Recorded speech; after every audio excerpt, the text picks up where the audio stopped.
Hello. Hey, Dad. How's that white Christmas looking? You promised, remember?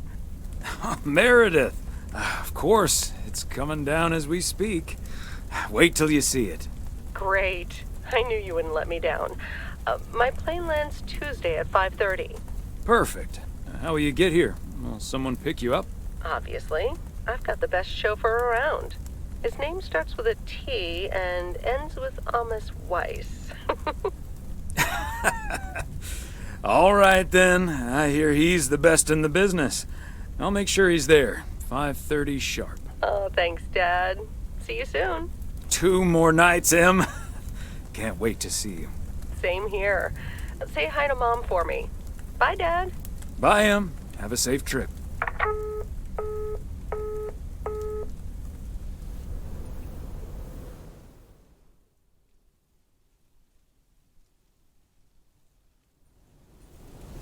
Good morning, Thomas. I bet you woke up feeling like $1 million after winning that monster pot last night. Morning, Frank. It felt like $96.40, actually. But yeah, I had a great night's sleep. Ha! I bet. It looks like you've hit the jackpot again today. There's hardly any Christmas mail rush because of the snow. Great. The sooner I can stretch out by the fire, the better. Ha! That's a strategy right out of my playbook. Take it easy out there today.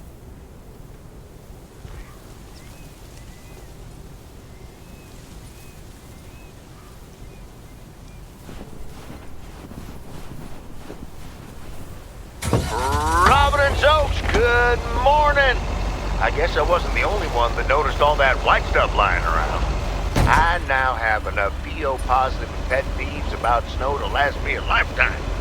But don't let that stop you from calling in new ones. My answer machine can handle it. PO positive or pet peeve? We're starting off the week with a PO snow positive from Cheryl. Jack, we all love the beautiful snowy scenery. But there's one thing I like even better. The sound. Or actually lack thereof. Fresh snow absorbs sounds and creates a tranquility that is just sublime.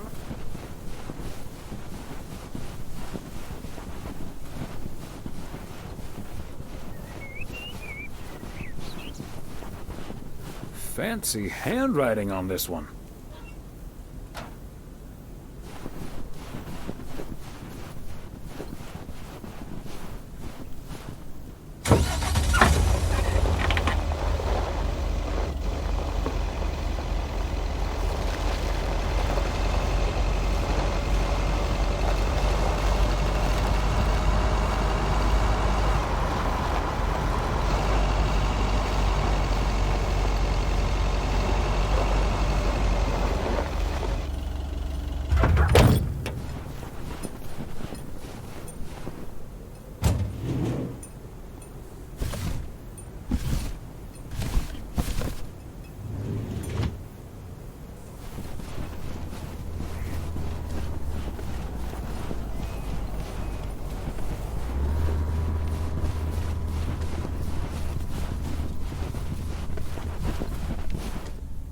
Hello, Angie. Long time no see.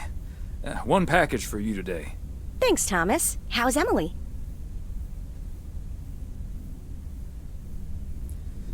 She's very busy.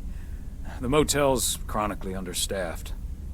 Ah, yes. This must be busy season at the motel. I do like it when out-of-towners come to visit our little hamlet, especially when they like movies. Apparently most of the rooms have been fitted with VCRs now. Should be good for business. So, what do we have here? Oh, right.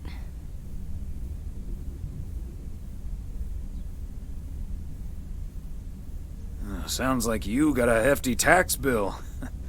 Only those usually come in envelopes. It's just some things from LA. Toiletries, stuff like that. I, recently ended my relationship.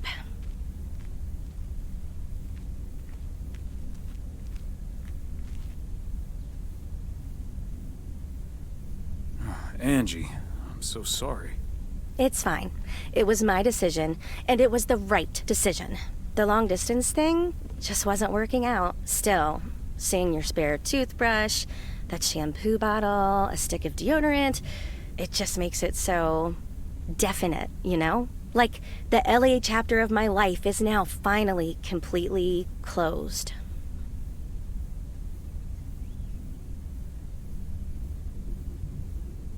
Well, I'll leave you alone with your thoughts. And your spare toothbrush. Merry Christmas, Angie. Merry Christmas, Thomas. My toothbrush and I bid you adieu.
Friend Jessie used to live. I remember once Meredith came home from school after learning about walnuts.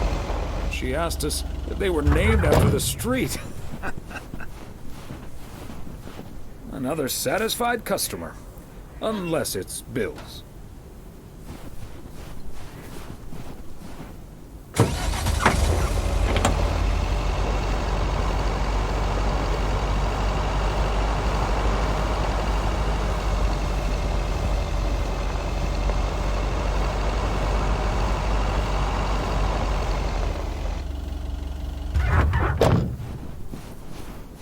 There we go.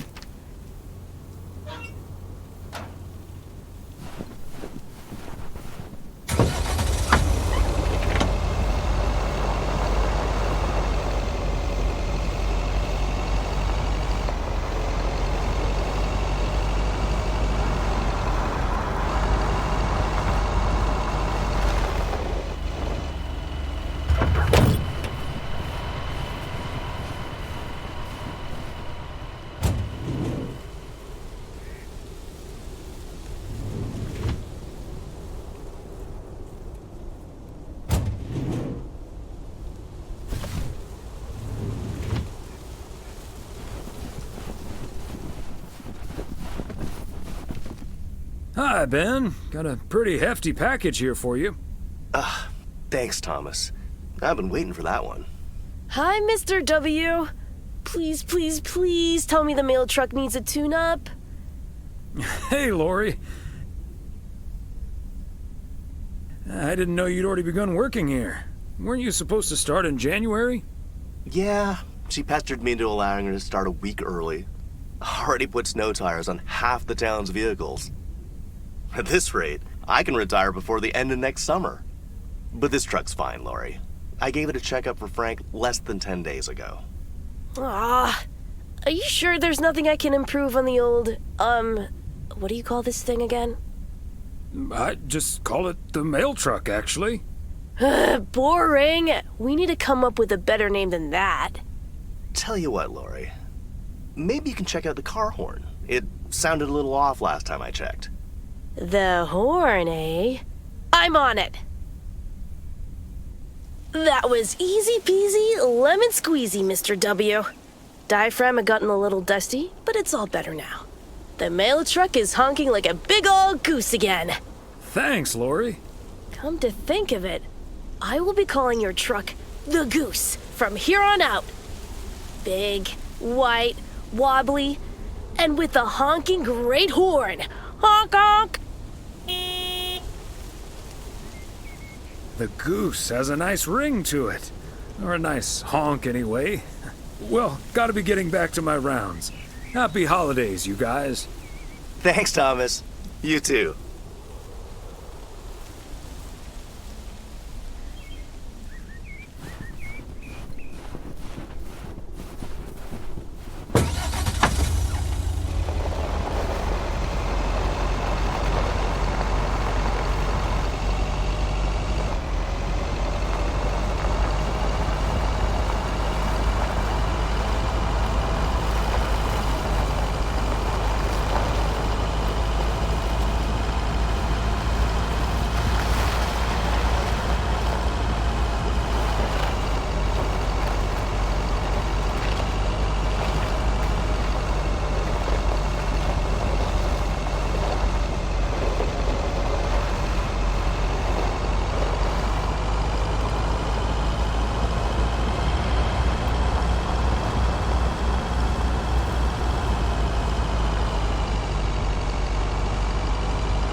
Christmas gift?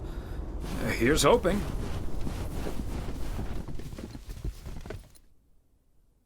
Hi there, Mr. Mailman. Got anything for me today? I have one special delivery for you, ma'am. And we can have a little chat if you'd like. Ooh, a little chat. I'm afraid I'm a bit too busy for that, sir. Oh, you sound an awful lot like my wife. I hardly see her these days. Oh, what a shame. Well, you must have a lovely wife. You can say that again. She's the light of my life. Oh, I better get this, honey. I'll see you tonight. Oregon Trail Motel. How may I help you?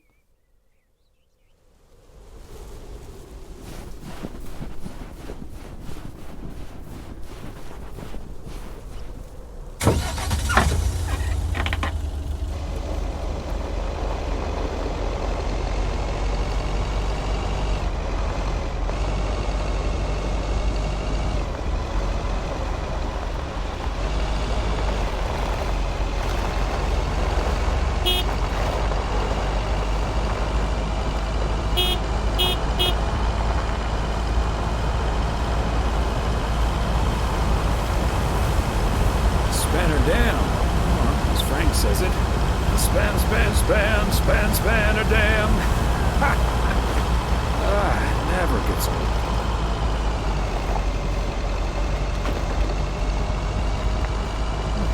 Not a whole lot of activity at the picnic area this time of year.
Hey, Beth. How are you on this fine day? Thomas, hi. Business as usual. Nah, I'm just joking. The situation is not that dire.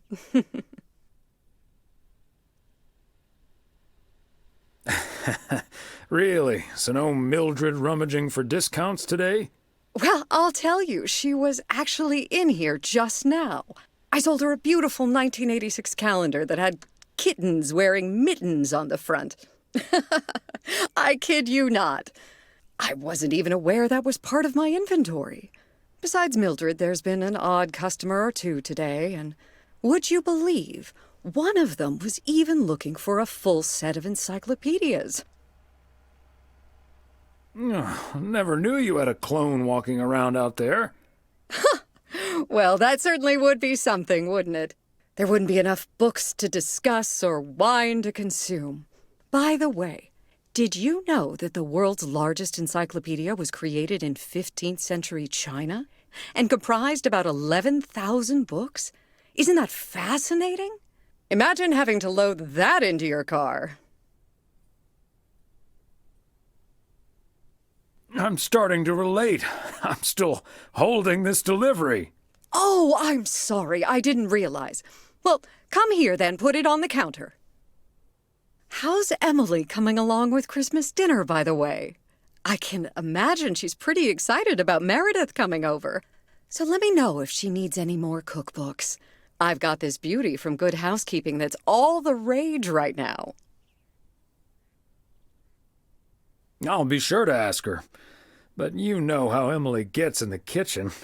There'll be so much food, we'll be eating stuffing all week. I suppose you're right. But don't you worry, I'll leave the cookbook. I have a feeling St. Nicholas has other things in store for you this year. Sounds ominous. You have no idea.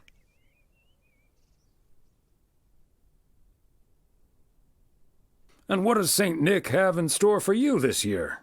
Doing anything special? I'm flying out to Georgia tomorrow to spend Christmas with my Daniel and his wife for a few days.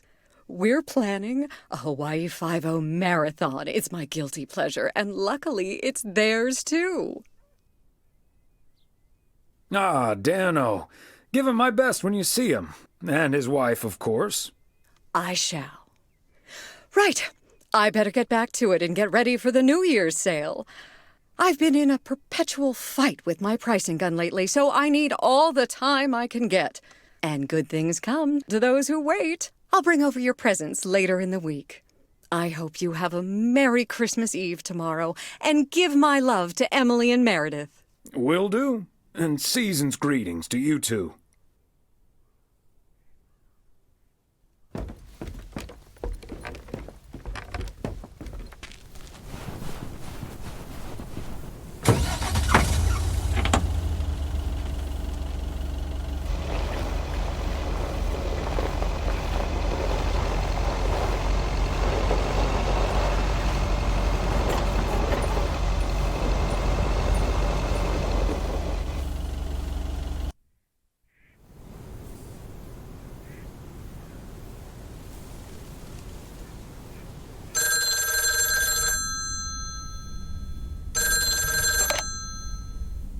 Hello? Hey, Dad. Meredith!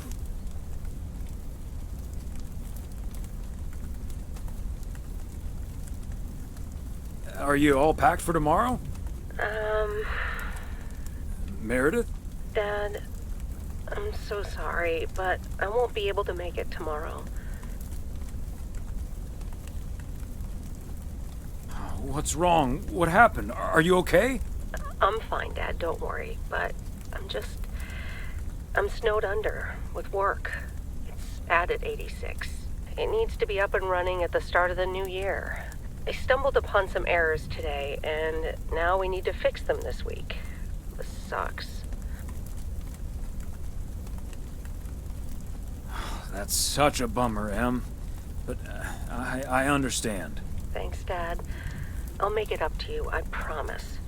We've all worked so hard this year. Can't squander it all in the last week, right? I hate to say it, but it sounds exactly like what you said last year. Have you told your mom yet? Yeah, I just called her at the motel. Oh, someone's calling. Must be your mom. Okay, well, that's my cue. Gotta get back to it. I'll call again soon, Dad. Love you. Hey, is that you?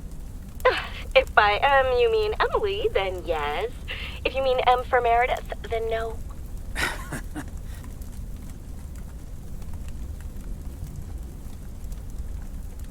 I just got off the phone with my other M, so I was pretty sure it was you. Oh, Thomas, don't joke around as if nothing's wrong. I know, Em. I don't know what to say. Well, just deal with it, like we always do. Why don't we invite someone else? Unless you're happy with just Mildred coming over.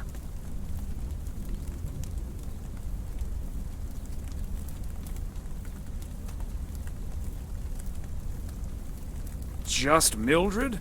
Might as well go for rock bottom and ask Nancy too. Oh, yes. Oh, I'd love to hear them bicker about the cat food assortment at the general store. In any case, I'll call Beth and ask her again, too. And then I have to do a towel run, refill the vending machine, and vacuum the reception area. So it'll be a while before I'm done. I'll see you tonight, honey.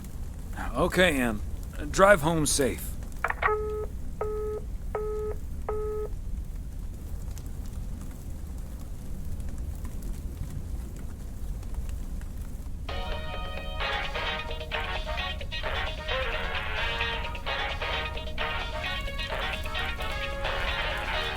Detective Fries! You've been assigned a new partner. Come on, Chief. You know I don't need nobody's help. He's from Germany. Hamburg, to be exact. A German? Oh, for Christ's sakes. Stop complaining, Fries, and go pick up that hamburger from the airport.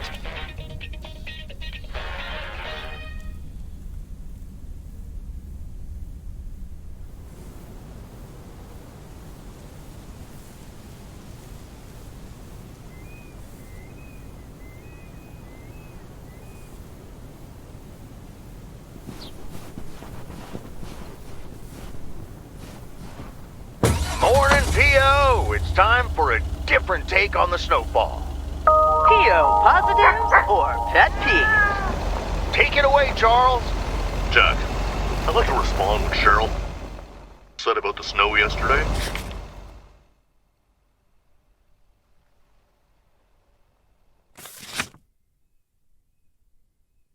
We can't forget the sweet sound of crunching snow beneath our boots. Thank you very much. Sure we can, Charles. And that's the last one about snow for now. Apologies to the guy with the pet peeve about yellow snow. Better luck next time. Today's weather as bright and beautiful as yesterday. Enjoy the crunch, folks. Back to the playlist.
Wow, a visit from the Poker King. I humbly thank you for the honor.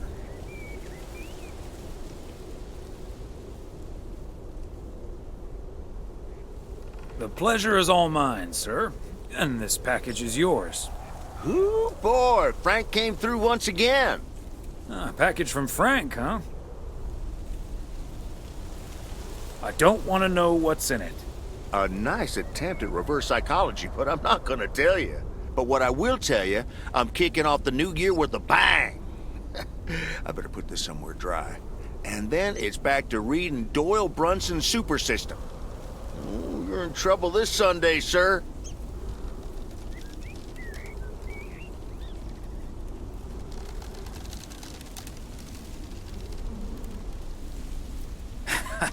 I'm glad I can blame the cold for my suddenly shaking hands. Nice spin, sir. Nice spin indeed. Anyway, later, Thomas, and take care on those icy roads.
Bert's out of town for the holidays, but he did ask me to keep an eye on his place.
And yet another satisfied customer.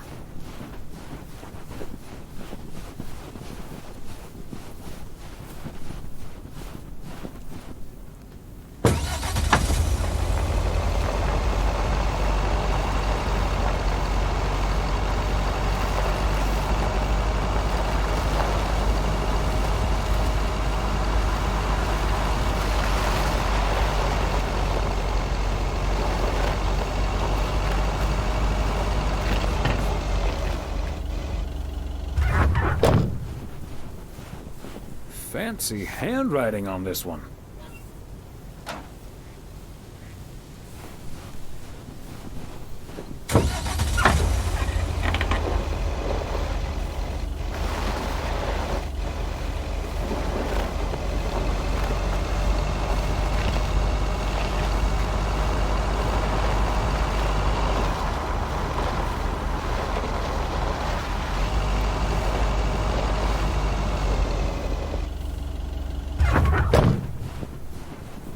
Another satisfied customer. Unless it's Bill's.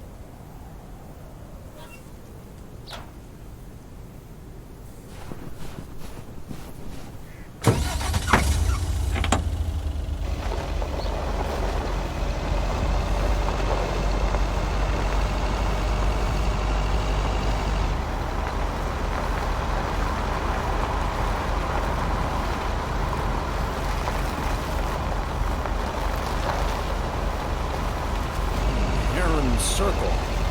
Feels like I'm going round in circles sometimes.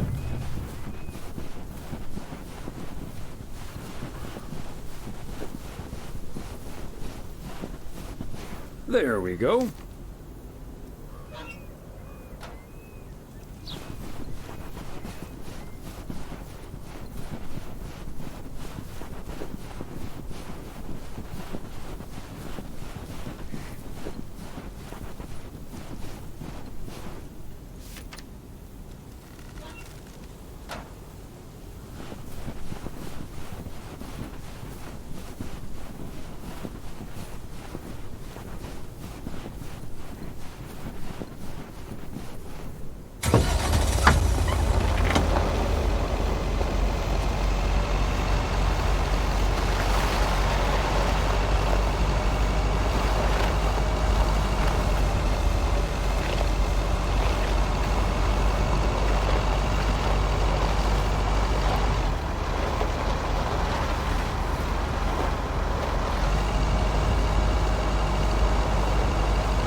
Fancy handwriting on this one.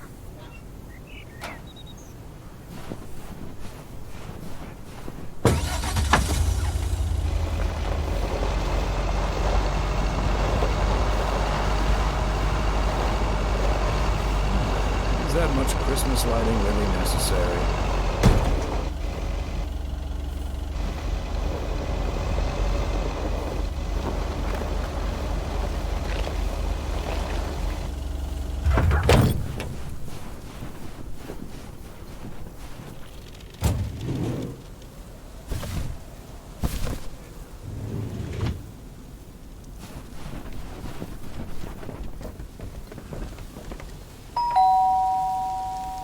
Oh, good day, Kay.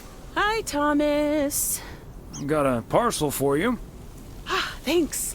I'm sure Santa will be happy this arrived just in time. Anything I can do to help the old man out. How are things with the family? Good. Good. Really looking forward to the holidays. I've been making Grace this great big space station out of ply. It's coming together really nicely. And Barry is getting Max a second-hand guitar as we speak. Oh, that sounds great. I'm sure they can't wait for Christmas. Neither can I. What about you and Emily? Got anything special planned for the coming days? Well, sadly, Meredith can't make it this year. Right. I'm sure she'll make it out here sometime. Yeah, sure. Well, I'd best get on. I have to check on the oven. Or Santa will have to eat charcoal when he stops by tonight. All right, best get back to it myself. Give our love to Barry and the kids. And Santa, if you happen to see him. Will do. You and Emily have a great Christmas too, okay?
Greetings, Nancy.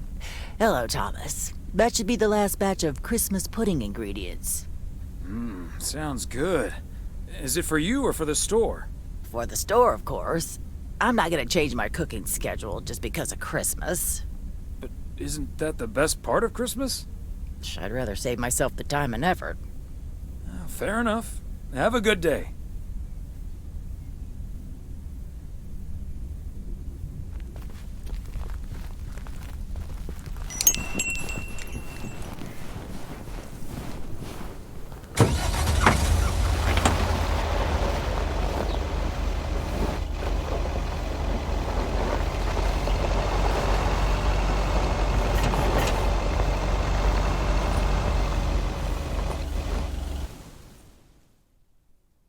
Hey, Thomas, do you think it'll ever stop snowing?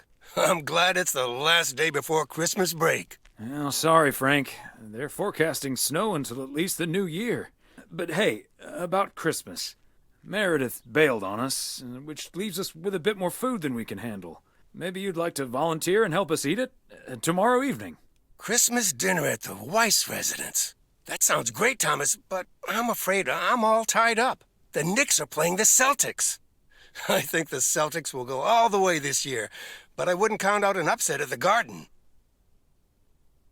I'm not gonna give you betting advice, Frank. I'm gonna have to sleep on it, but you know I can't pass up a juicy bet. Hey, Thomas, before you go home, I need a favor. Can you help me with that guy over there? He said he's looking for a job, but I really gotta run now. Try to find out what he's made of, okay? Good luck. Hello, young man. I heard you were looking for a job. My name's Thomas Weiss, and I've been working for the Postal Service for nearly 40 years. Hi, I'm Matt Kearney. I'm glad someone finally showed up. Nice to meet you, Matt.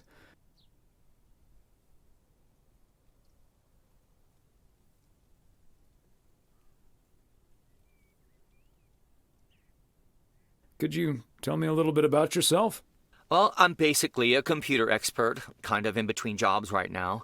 I've been programming since I was 11 years old. I'm looking to start my own software company.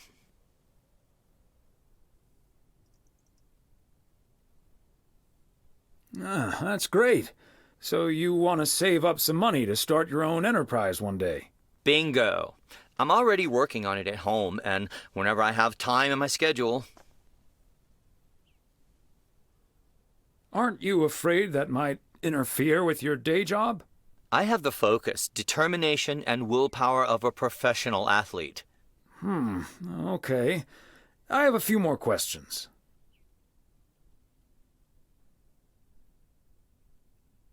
Would you mind working overtime every now and then? During the busy Christmas period, for instance. I don't think I'll ever have to work overtime. The way I organize everything, overtime simply won't be necessary. That sounds great, but what if overtime is needed for reasons that are beyond your control? Okay, yeah, sure. I'll go the extra mile, take one for the team, and all that. Could we wrap this up now, please? I don't think working here requires an extensive interview process. I'd like to ask one more question, actually.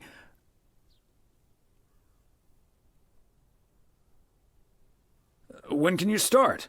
Whoa. You're moving a little too fast now. I have other options and I need to weigh them carefully. This will probably take a few days, but I'll be in touch. Bye.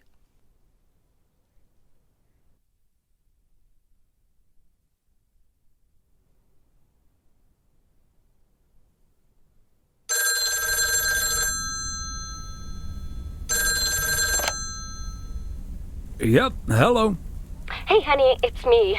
Finally found time to call. Having such a busy day. Did you invite anyone else over for tomorrow?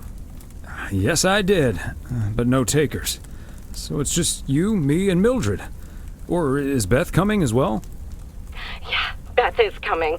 So happy I could finally change her mind. Nice work. She's great company. As opposed to Mildred? No, this is not funny. Mildred is a sweetheart. And you better wear the Christmas sweater she knitted for you last year.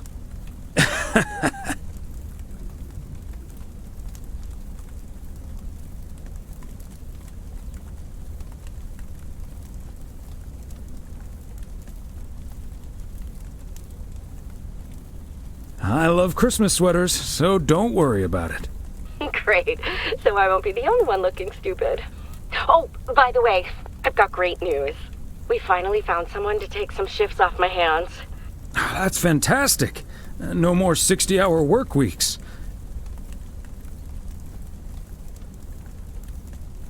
I also had a job interview today. I wasn't at the interview, but I was introduced to him after he was hired. Did he wear glasses? Yes, he did. Did he have curly hair? Yeah. Are we playing Guess Who? His name is Matt Kearney. He said he's going to completely overhaul our computer system.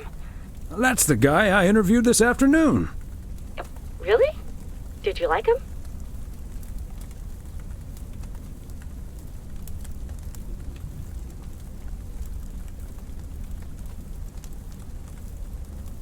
He made my blood boil.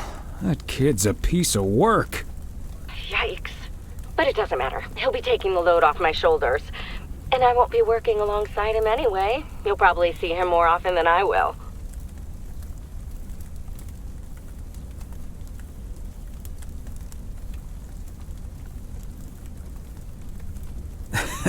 You might be right about that. We'll see how it all pans out. Oh, gotta go now. Bye, hun.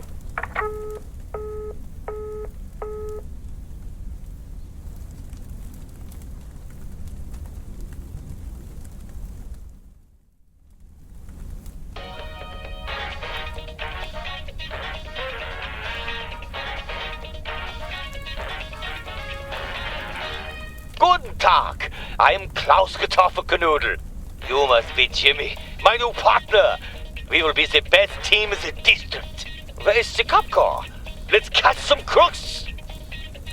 You don't like to talk much, Jimmy? I need a friggin' coffee. Yeah, coffee and your real donuts. I love it.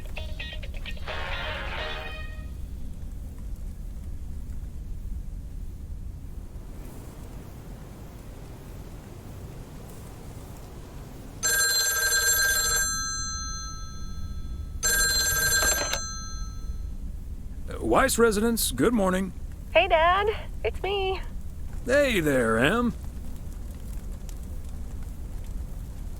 Meredith Christmas. I was hoping to hear one of your special holiday puns. Merry Christmas to you, too. I wish I was in PO right now. That makes 2 of us. And probably 3, but Mom's at the motel. Guess I'm not the only one working today, then. Fine mess I got myself into, huh?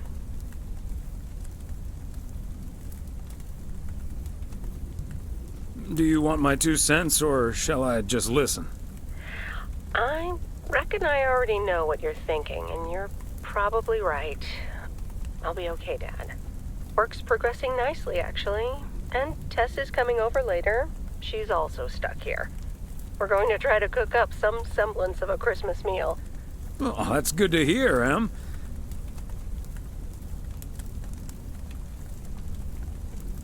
But I'm glad the other M will be in charge of my Christmas dinner. Can't disagree there. Her lemon mashed potatoes alone blows all my cooking out of the water. Oh, that reminds me, I need to try to pry that secret recipe out of her. I'm gonna call her at the motel right now. Thanks for talking, Dad. And Meredith Christmas.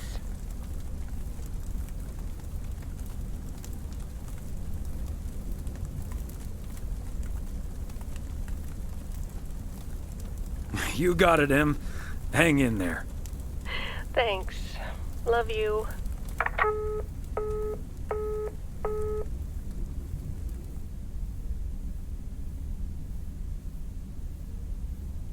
Oh, Mildred, you shouldn't have. We already have the most beautiful pair of Christmas sweaters in the world. And now we have 2 sweaters each. You must have put so much work into them. Oh, please, don't mention it, dearie. Knitting sweaters can be quite straining. But knowing how happy they make you always makes up for it. Well, we're so grateful. Right, Thomas? They're beautiful. Thank you so much, Mildred. I especially like that our sweaters have the same pattern, so I don't have to look in the mirror to admire it. Oh, Thomas, that makes me so happy to hear. I can't wait to start working on next year's designs. I've also made sweaters for Frank and Jack and Robert and Bert, but they all said that wool gives them an allergic reaction. Isn't that a coincidence? Beth, I hope you aren't allergic to wool. You're not going to believe the coincidence, Mildred, but yes, I actually am. And it's such a shame. If only I, too, could celebrate Christmas wearing one of those beautiful sweaters. Anyway, Emily, would you be a darling and pass me the peas, please? Peas? I don't... Oh, you mean the string beans. I suppose peas would have gone lovely with the meal as well, now that you mention it. Right, Thomas? I suppose. Oh, yes, of course. I meant the string beans. Of course, silly me. But let me get on with it. It's time for my presents now. And you may have already guessed that they're books. Mildred, why don't you open yours first? Well, I'm not really one for presents, but I appreciate the gesture. Let's see now. The Cat's Pajamas. I've never heard of it, but it has a nice title, I suppose. It's an encyclopedia about cats. A Whiskerpedia, if you will. Someone drew my attention to it, and I immediately thought of you. Oh, well, isn't that lovely? Such a heartfelt gift. Isn't it, Thomas? That it is, Emily. That it is. It is a nice gift, Beth. Thank you. It was my pleasure, Mildred. And now for Emily's gift. Why, thank you, Beth. I do always appreciate your taste in books, so I'm looking forward to The Countess and the Carpenter. Would you look at that? Is this a romance novel? I've never really read one of those. Right in one guess, Emily. I hear the writer Summers here, so this book is locally sourced, so to speak. And, dare I say it, the prose is quite compelling in the romance department, if you catch my drift. I think I do. But you are something else. Thank you. This will certainly get a nice spot on our bookcase. I don't think I'll ever read it, but sure. Well, I'm looking forward to reading it already. Thank you so much, dear Beth. You're welcome, Emily. I'm sure you'll love it. Okay, Thomas, it's your turn now. Let's see. Crazy sports facts 2. Even more crazy sports facts. Whew, boy, I love this stuff. I'm actually reading part 1 at the moment, so I can tuck into this straight after. Thanks, Beth. You're welcome, Thomas. And you're right, there's some fascinating tidbits in part 1 as well. Even if one no longer actively plays sports, it's at least fun to read about it, right? Hey now, kids playing basketball still regret it when they challenge the mailman for a game of horse. Well, there's no shame in admitting that you're not getting any younger, Thomas. In fact, none of us are exactly spring chickens anymore. Things like your arthritis can't magically be wished away by positive thinking. Who's up for some blueberry pie? Speaking of blueberries, my bridge partner Edna's niece discovered this mole last week. Hold that thought, Mildred. I really need to take this. Hello? Hi there. Could you put me through to Meredith Weiss, please? Excuse me. Who is this? Oh, it's Steve. Steve Mitchell from work. Is Meredith there? Do you understand that people are celebrating Christmas right now? Wait, what? Christmas? Oh my gosh. I'm sorry to bother you. Is it Christmas already? Gosh, I totally missed that. I've been pulling a couple of all-nighters. I'm gonna splash some water on my face. Sorry again, Mr. Weiss. Enjoy your evening. Bye. Merry Christmas. Everything okay, honey? All fine, dear. Just someone who doesn't understand the spirit of Christmas. Never mind. Beth, you were saying? I wasn't actually, but I was looking for a way to say this, and now's as good a time as any, I suppose. My dear friends, I am leaving Providence Oaks. What? You're what? What's that, dear? Are you serious? Well, before we move on to the sad part, let me first tell you the good part. Ladies and gentlemen, I am going to be a grandmother. Oh, Beth, that is amazing. Well, I'll be. Whose mother? I mean, congratulations. Yes, my son Daniel and his wife are expecting. Isn't that wonderful? But, and here's the proverbial kicker, you may remember that they moved to Savannah, Georgia a few years ago. So if you put 2 and 2 together... You're moving away to be with them. That's great, Beth. I'm so happy for you. That is marvelous, Beth. Congratulations. I wish you and your family all the happiness in the world. But I'll miss you something terrible. We all will. But we have to toast to the good news. Thomas, go pour us some brandy and I'll get the pie. Oh, Thomas, would you have any antacid? That eggnog is starting to stir up something indiscreet. On it. Now, let's celebrate this wonderful evening, ladies. Here's to a lovely old Christmas spent with good friends. Hear, hear. Hear, hear.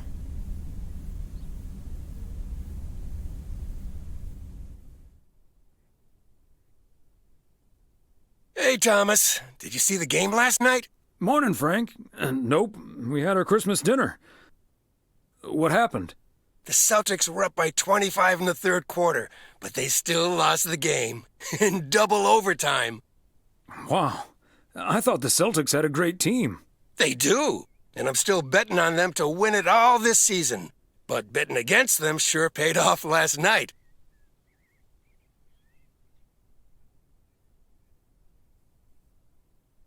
I'm not sure that's a good idea, Frank. Ha, Thomas. We'll see. Have a good one today.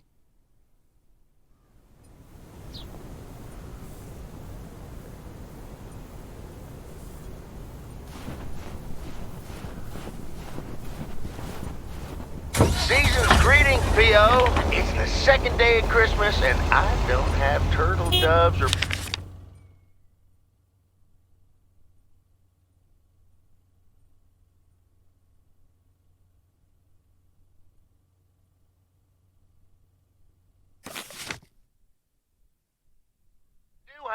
P.O. positive or pet peeve?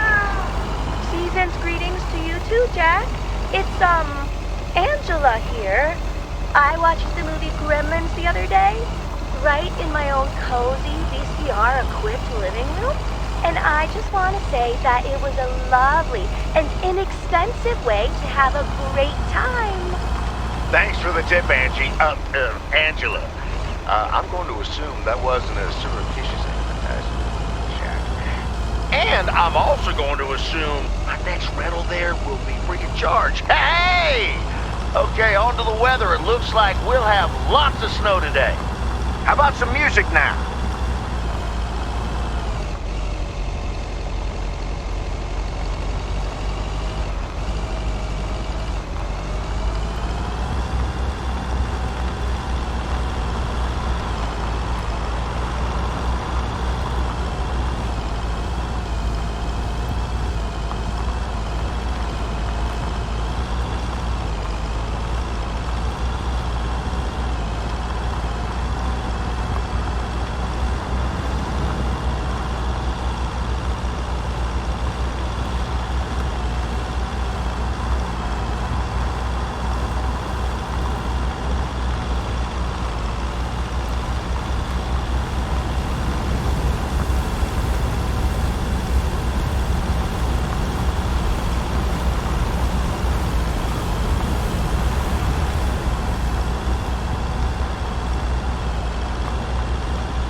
Whoa, looks like you're having some car trouble.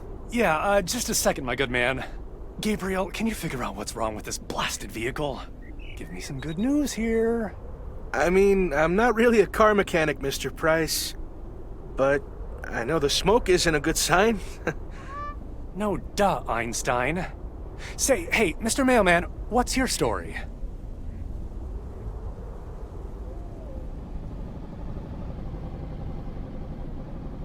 Name's Thomas Weiss, and yes, I do deliver the mail.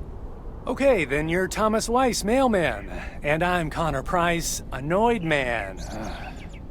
Gabe, if you don't know what you're doing, then why on God's green earth are you fiddling around with that engine? Just thought I'd pop up in the hood, Mr. Price. What with the smoke and all? It needs to vent. Needs to vent, huh? Never have I felt more like a busted car engine. God! I'm dying in this podunk country-ass town. Bunch of freaking yokels.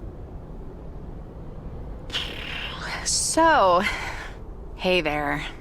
I see you've already had the privilege of the full Connor Price experience.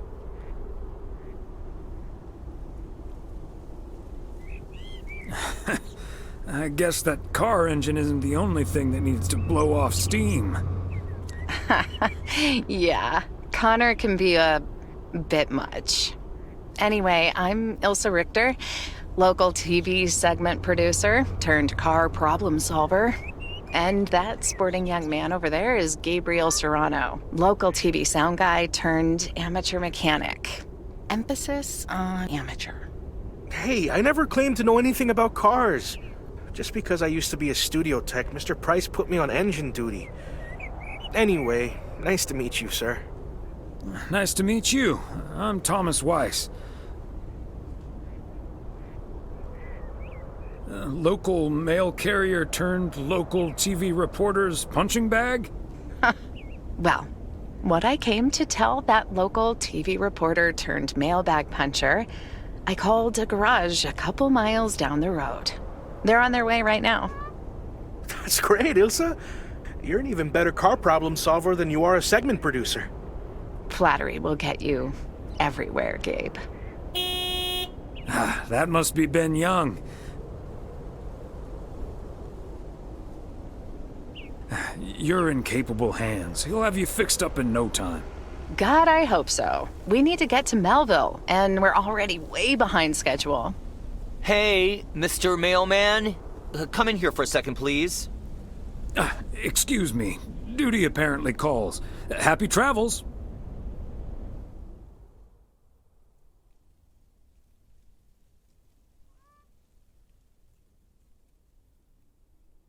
Sounds like there's an emergency. Uh-huh. Hey, I'm new here. All of a sudden I have to check in 3 people at once who want their own rooms. Separate but close to one another, all equipped with TV VCRs. And, well, long story short, I need to reach Emily Weiss, stat. I'm guessing the local post guy would know where to reach her. Emily's off today, but I'm sure a smart guy like you will figure things out in no time. Oh, thank you ever so much for nothing. God, where am I supposed to see whether room 2 has a VCR installed? I'll just leave the parcel here on the counter. Bye. They're already gone. Mighty fast towing there, Ben.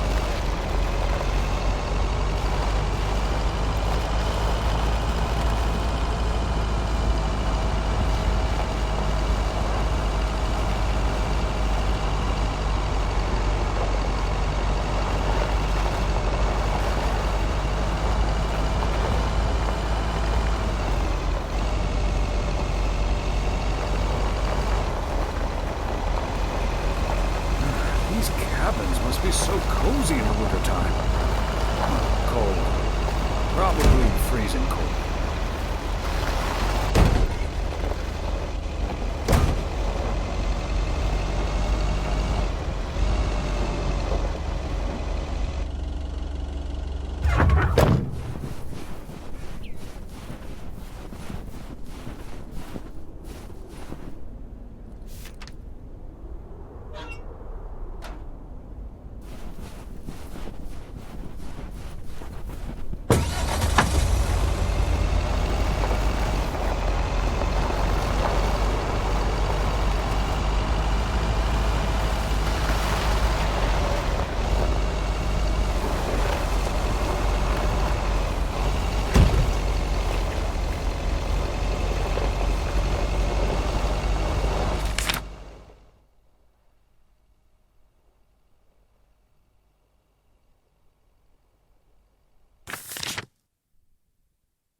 Thomas, just keep the wheels steady and trust the snow chains on the tires.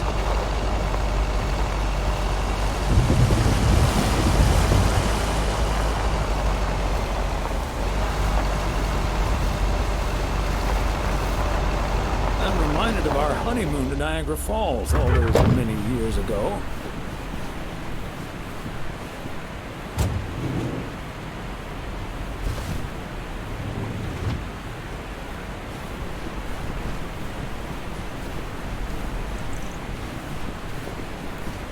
Hey there! Looks like Santa's a little late this year.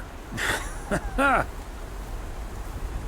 what you get for not being a good boy, Robert Harris.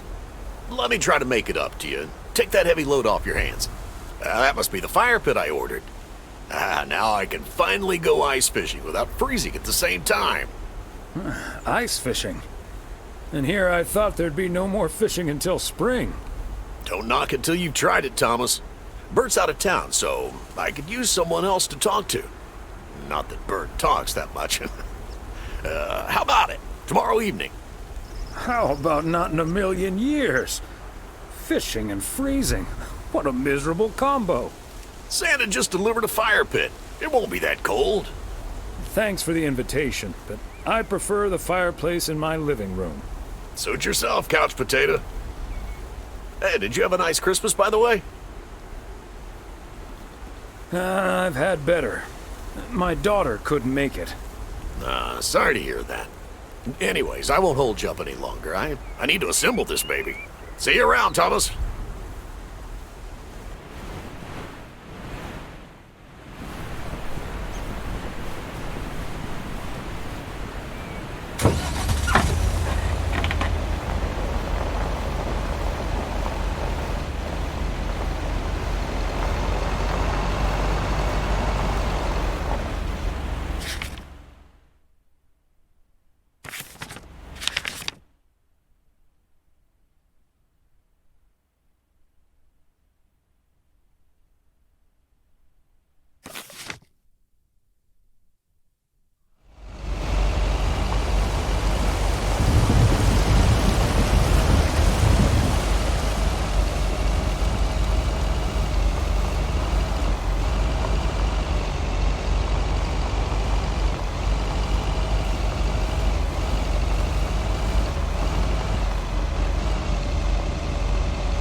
Another satisfied customer.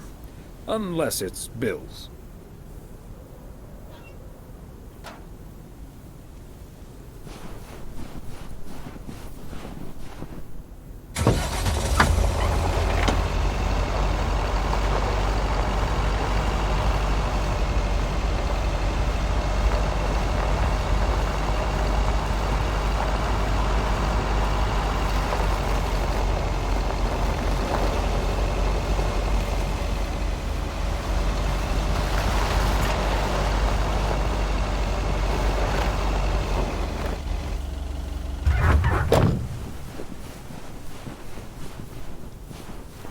Somehow it's always nice when our neighbors get a letter. Here's to you, Andy and Toby.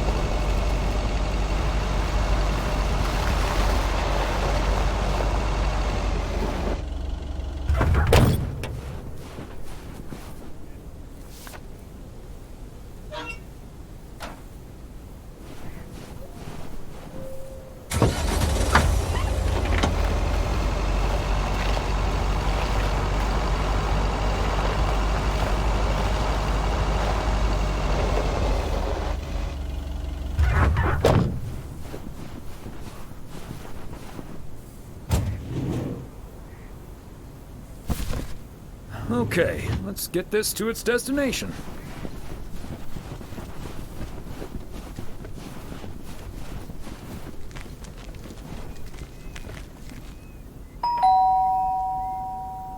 The Kovacs family always heads to Arizona in the wintertime. And who can blame them?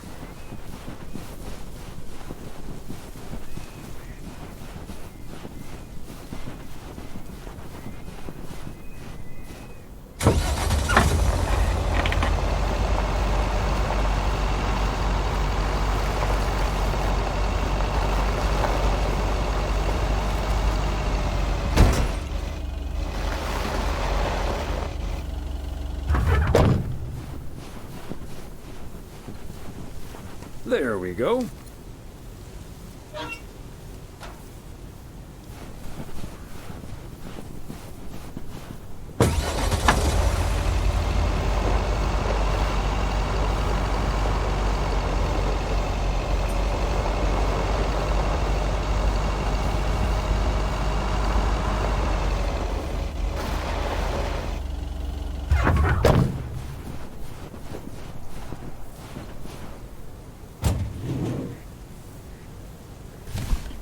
Part and parcel.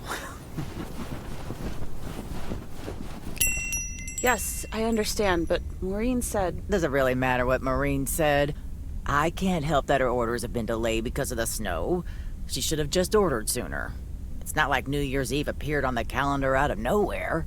That's true, but it was only 2 weeks ago that she decided to throw a celebration at the diner. And once we're sure we can host a proper party for everyone, you are also invited. That sounds an awful lot like blackmail to me. Please come to my party, Nancy. But first, hand over a football team supply of cheesy dip, quiche, and sloppy joes. I'm sure she didn't mean it that way, and I'm sure you're more than welcome either way. But I have to run now. Bye, Nancy, and hi-bye, Thomas. Bye, Kay. Maureen Hennessy strikes again. P.O. would be a boring place without her. Boring? Drama-free might be the word you're looking for. One thing's for sure, she does not know how to run a business. Always bites off more than she can chew. And now I'm supposed to come to the rescue?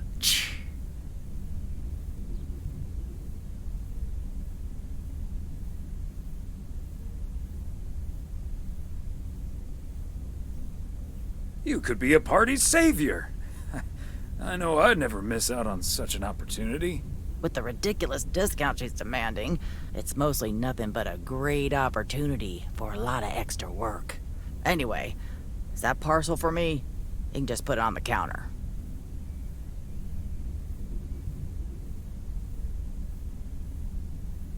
Sure thing, Nancy. Have a great day.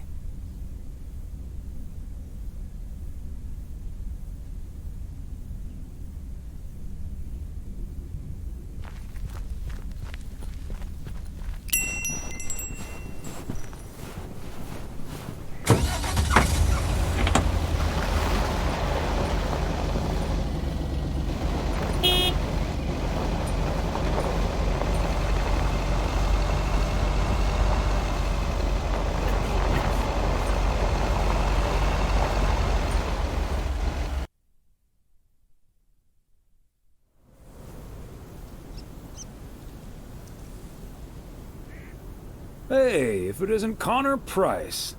Oh, that's him, huh? He's taller than he looks on TV. Let's hope he's in a better mood now. He was really quite rude to me earlier. Wow, sounds like a real jerk.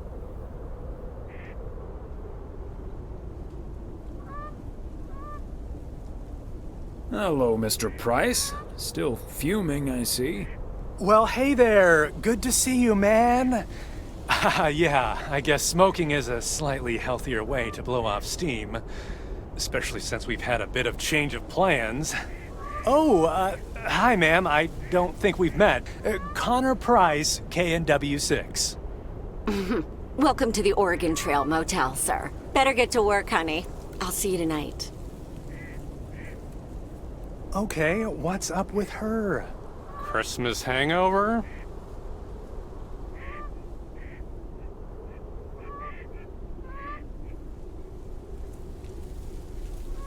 No, it's just that I told her about our earlier meeting.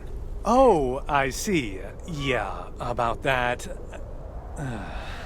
Listen, I'm man enough to admit that it wasn't my finest hour. I'm usually a lot more easygoing.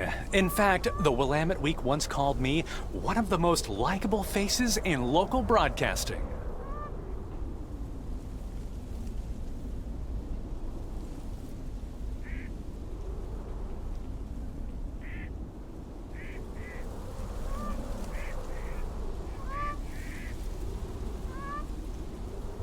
Well, my grandma used to say that it's easy to be nice when everything's fine. Staying nice when you're under pressure, that takes a bit more effort.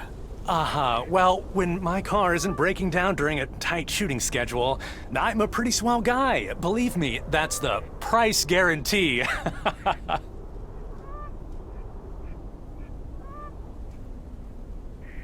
So, you're obviously not in Melville.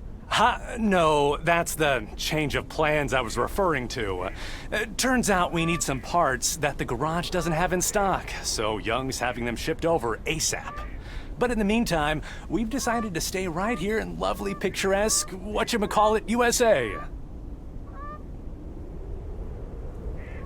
It's Providence Oaks, P.O. for short. Yeah, well, to be honest, all these little villages look pretty much the same to me anyway. See, we're supposed to be shooting some remotes on local end-of-year festivities and such. A grand kickoff to our special series on small-town American life. And it doesn't really make much of a difference if we start here or in freaking Melville.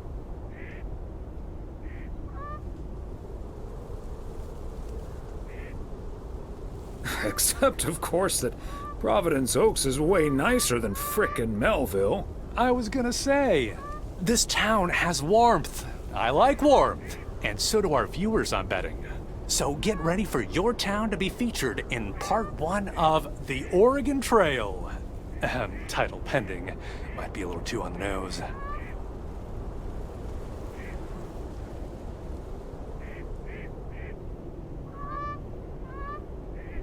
I hear there's some sort of computer game with that name now. Though I don't really know much about computers, that's more my daughter's area of expertise. See, this is what I'm talking about. Real conversations with real Americans, right? But as fun as this is, I should be turning in. The 3 of us each got our own quaint little room. Mine's non-smoking, unfortunately. Still beats Gabriel's. His doesn't even have a TV. Can you believe it?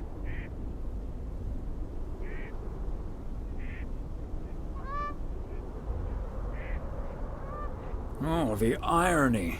Anyway, great banter. See you around, my main mailman. Bye.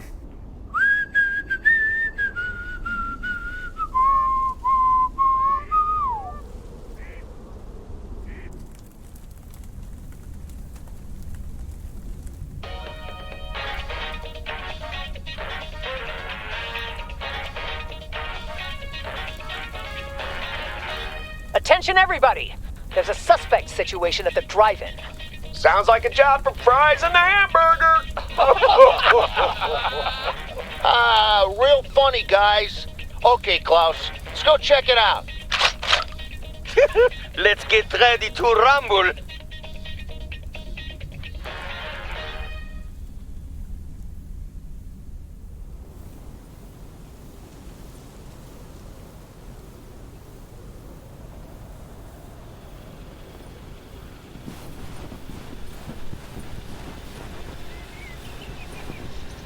What a glorious fine Friday it is out there, y'all. Want to hear a PO positive? Tune to the right frequency. PO positive or pet peeve? Let's hear one from Mildred Meow Jenkins. Hi, Jack. I would like to thank our own Robert Harris for all the snow he shoveled from my driveway this week. He even brought a fish snack for my cats. Say thank you to Robert now, my dears.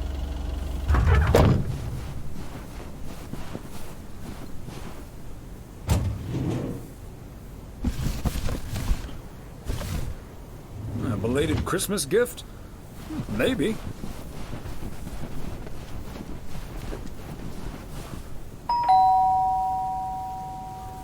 They must be out of town for the holidays.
Fancy handwriting on this one.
Okay, so we still need to check Spanner Dam for the mood shots. According to this, it offers damn fine views, so... Hey, Mr. Mailman. Come on over. Talk to us for a sec. Gabe, we don't have time for idle chit-chat. He can help us out, Ilsa. No one knows the town like a mailman. Right, Mr. Weiss?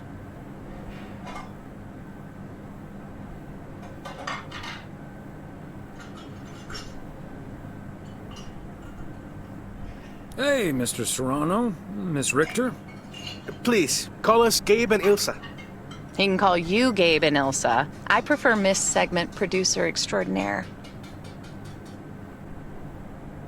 And you can call me PO's premier parcel provider. Thomas, for short. Anyway, we're scouting out this beautiful town of yours for our report on small town America.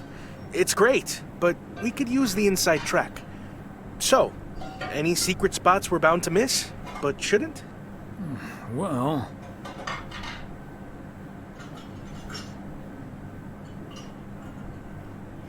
the watchtower up at Eagle Peak. You can take in the view among the treetops.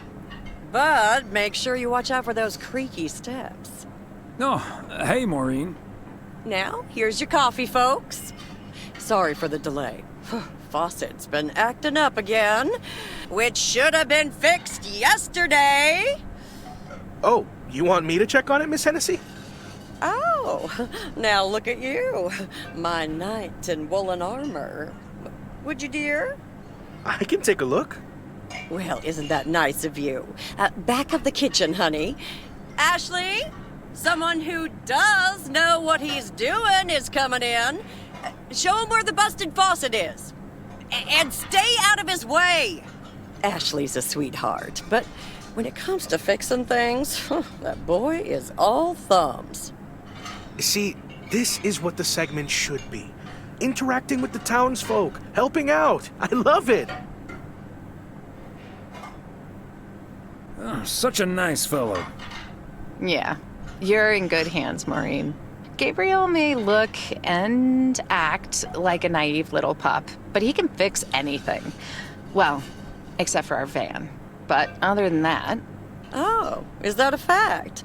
Well, in that case, I can think of a few more things he could fix around here, if you catch my drift. Maureen, there's a lady present. Let me just go check him out. Check on him, I mean. So, anyway.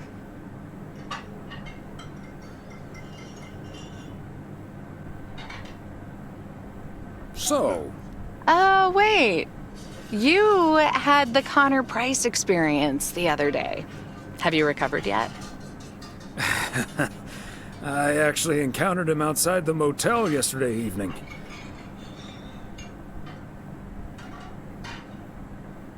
Still fuming, albeit literally, with a cigarette. Really? Oh, did he greet you with, "Good to see you, man"?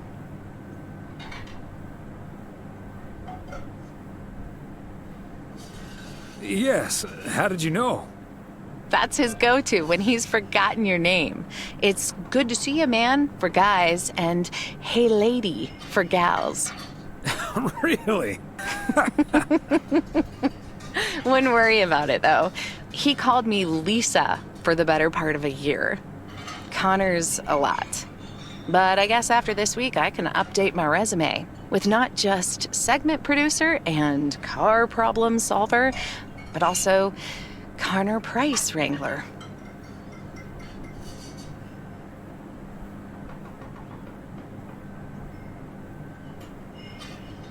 You know, you remind me of my daughter. Smart, tough, a little too hardworking. Oh? And does her cynical demeanor mask her deeply felt insecurities and profound loneliness, too? Kidding. Or am I? I'm not as tough as I look. Sometimes that whole Connor Price experience can get to me. At least Gabe's a welcome antidote, that big old puppy dog. He's as uncomplicated as Connor is complicated. Well now, sounds like someone is getting a little warm under the collar for our Gabriel. Just between you and me, honey, I have a hunch that feeling is more than mutual. Maureen, you shouldn't startle people like that. All I know is, I just spent 5 minutes with our Ned in the kitchen, and during that time, he mentioned Ilsa about 12 times. Really? Well, Faucet's all better now, Mo. And we should be hitting the road right about now. Right. Thanks, Maureen. Nice talking to you, Thomas. Bye now, folks. Be sure to check in again soon, you hear? Huh, these TV folks sure know how to liven things up, don't they? Indeed, Maureen.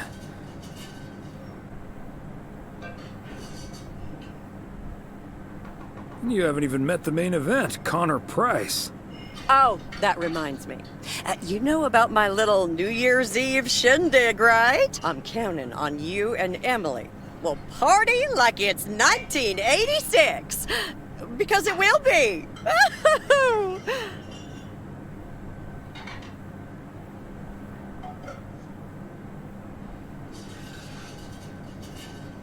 I'll discuss it with Emily. Best get back to it. See you, Mo. Bye now.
Okay, let's get this to its destination.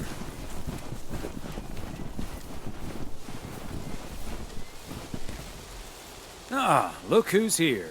Hey, Thomas. Yeah, I needed to take care of some stuff. Hardly any customers at the post office anyway.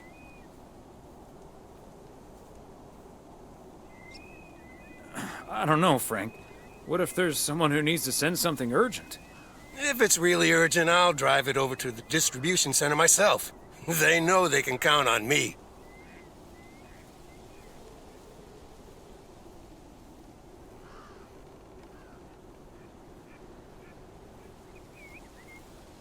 If you say so, Frank. It's none of my business. That big sucker you're carrying is for me, huh? Right on time. It's all coming together. Hey, Thomas, you can keep a little secret, right? Of course, Frank. Great. It's not a big deal in any case. A buddy of mine was able to get his hands on some premium quality fireworks. I'm selling them with a nice profit. And anything I can't sell, well, let's just say you want to be outside Moe's Diner when the clock strikes 12 on New Year's Eve. Frank, that sounds illegal and dangerous. I'm going to leave now and pretend we never had this conversation. Okay, Thomas, fair enough. See you at the office. And I hope you still enjoy the show.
Part and parcel.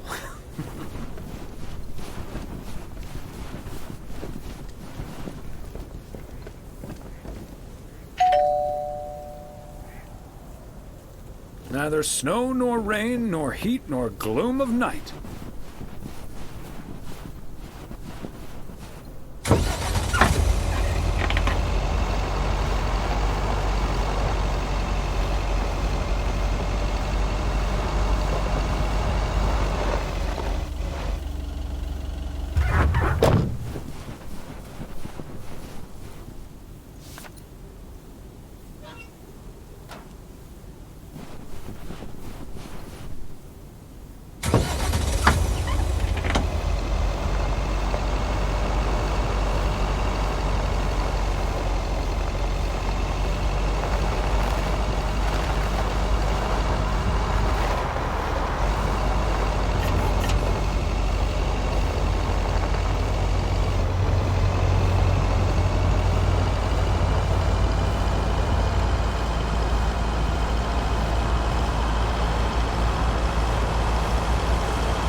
Belated Christmas gift?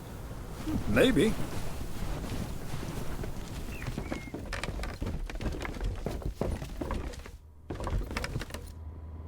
Hi, Beth. Got a delivery for you. Where do you want it? Oh, dear Thomas. I almost didn't see you come in there. I was lost in thought, I suppose. Please just put it on the counter, if you will. Thank you. And thank you again for a lovely Christmas dinner. I had a marvelous time with you all. We loved having you over, Beth, as always. Emily and I had a great time. But about that news of yours. I was afraid it would perhaps put a dampener on the evening, but I was happy we could celebrate together nonetheless. It was quite a shock for both Emily and myself, to be honest. We've known each other for so long. We're practically part of each other's furniture. Let me guess. I'd be your bookshelf. Yes, especially since all the books on there are gifts from you anyway. Oh, but I will miss you two. As Helen Keller once wrote, so long as the memory of certain beloved friends lives in my heart, I shall say that life is good. You're like a walking library, Beth. Always a fitting quote. So, haven't you ever thought of moving closer to Meredith over all these years? She is living quite a ways away, right?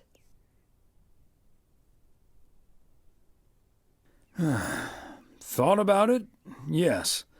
Your news has put things into perspective, I suppose. But leaving here would sure be a big step. Maybe too big, I don't know. Who knows? Maybe Meredith will even make it out here one day. And there's always the phone, of course. And don't forget the postal service. Quite right you are. Well, I won't keep you any longer, Thomas. I need to sort through this new delivery you've just brought in. And believe you me, that's going to take me a while. Maybe it's time for some new glasses. Huh. Until next time, my friend. Up and at 'em. See you, Beth.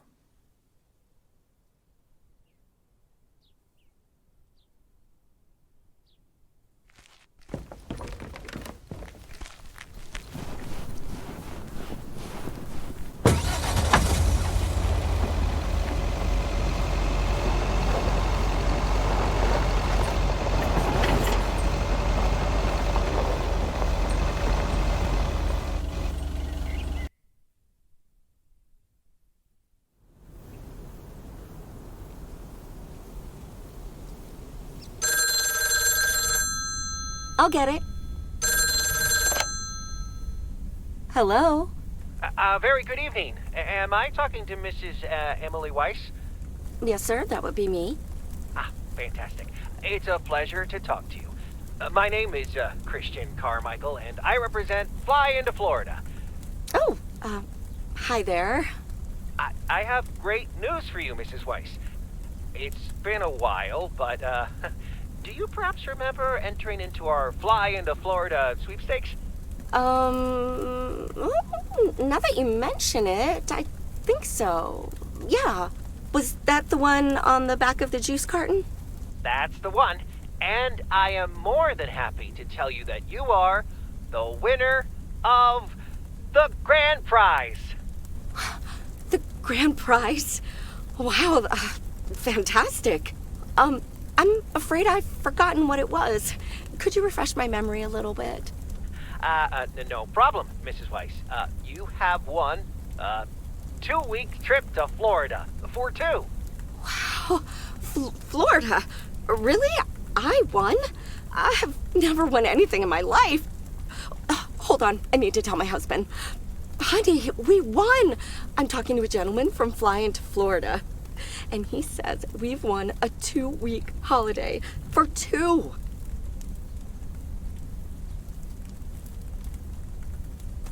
Tell him he's dreaming. It's probably a timeshare scam. What? No, that can't be. I did enter that contest. Hold on.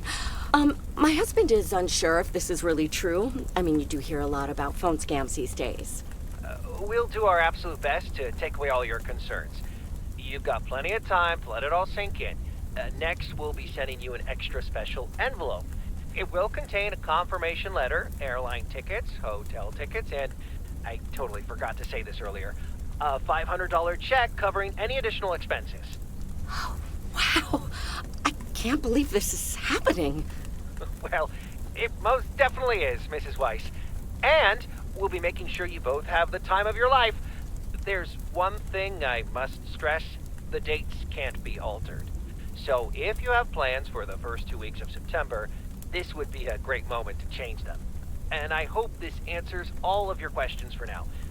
Congratulations on winning. And we look forward to seeing you fly into Florida. Thank you. Bye. I think I need to sit down for a moment. Florida. Come sit next to me.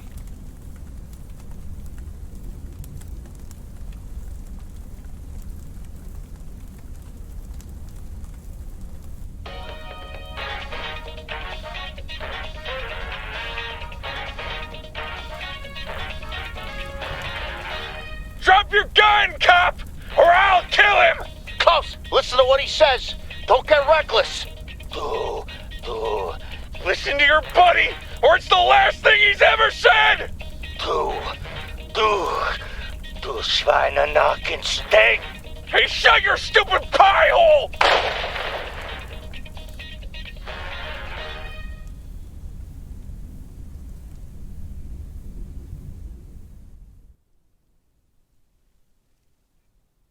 Hey, Thomas, do you have a minute? As long as it doesn't get me into trouble, Frank. Listen, I just got a heads up from one of my buddies at HQ. He said Walter Morgan left for PO with tires screeching. I need to lay low for a while. If you see him, you haven't seen me, okay? Frank, I'm not sure about this. Holy crap! Morgan's on the premises! I'm not here. Good morning, Mr. Weiss. Good morning, Mr. Morgan. I'm looking for Frank. Could you tell me where he is, please? Yes, sir. He's hiding behind this here counter. I must advise you, this is not the time to be a wise guy. I'm serious, sir. Have a look yourself. Let me be serious instead. We received a report that a man with a mustache dressed in a light blue shirt was offering illegal fireworks to people in the postal office parking lot. If that man is Frank, and I'm sure it is, then that's strike 3 for Mr. Coleman. Please tell him I'm looking for him. Have a good day. Is he gone? Yes, Frank. Holy crap, that was a close call. Thanks so much, Thomas. I think you just pulled off your best ever poker move. How did you know he wouldn't call your bluff? I just followed my gut feeling. Thomas, you're the best. See you Sunday evening. I guess we'll have to play poker with the curtains closed.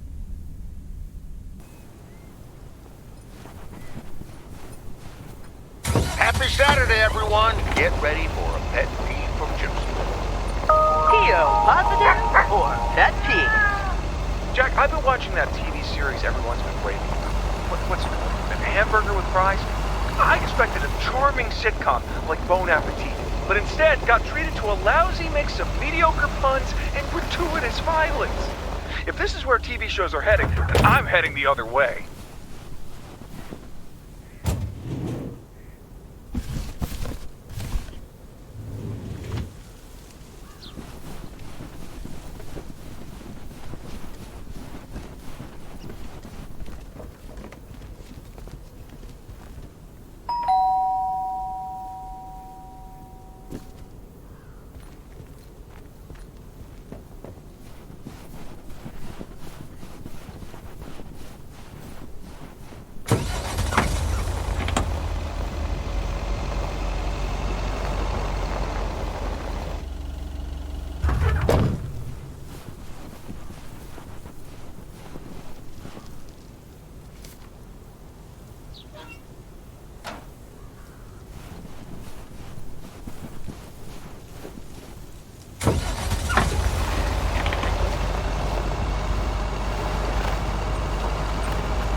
another satisfied customer.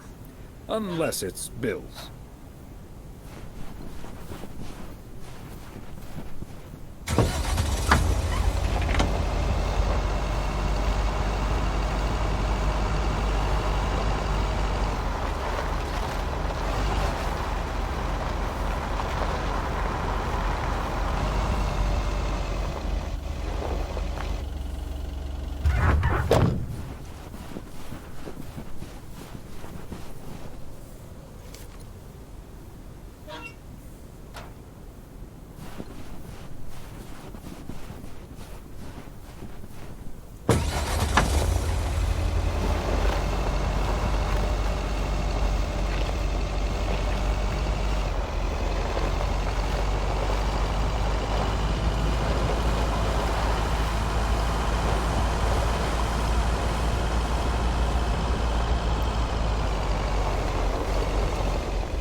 Yet another heavy package for you, Ben.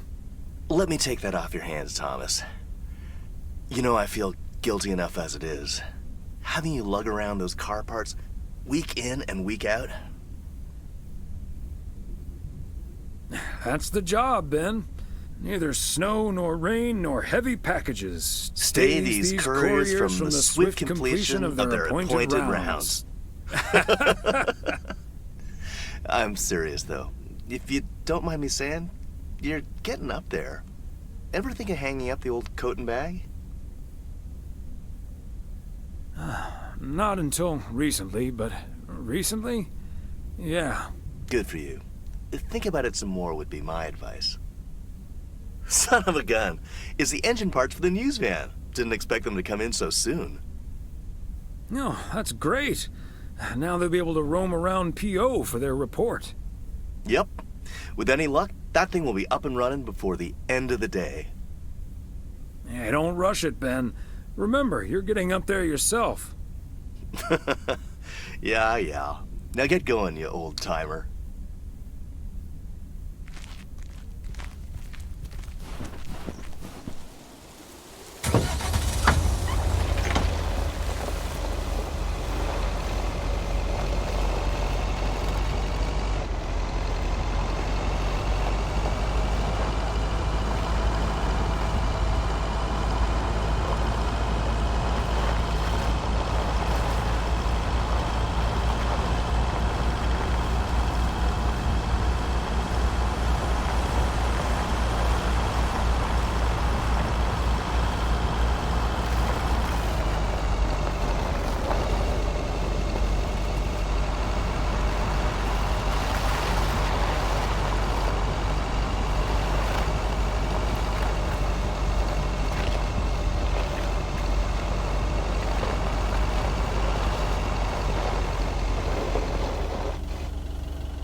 Ah, there you are. Could you bring this box over to the diner? And if they ask, there's no discount. Sure, why not?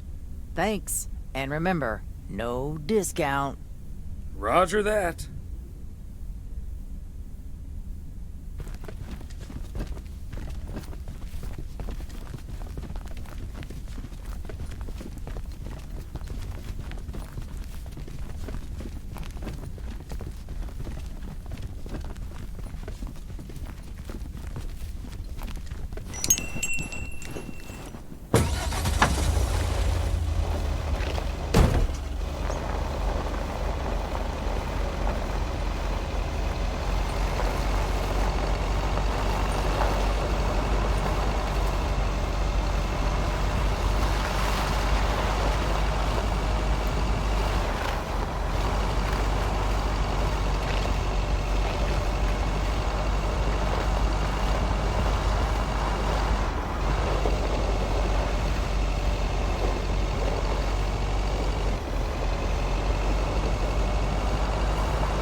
Hi, Thomas.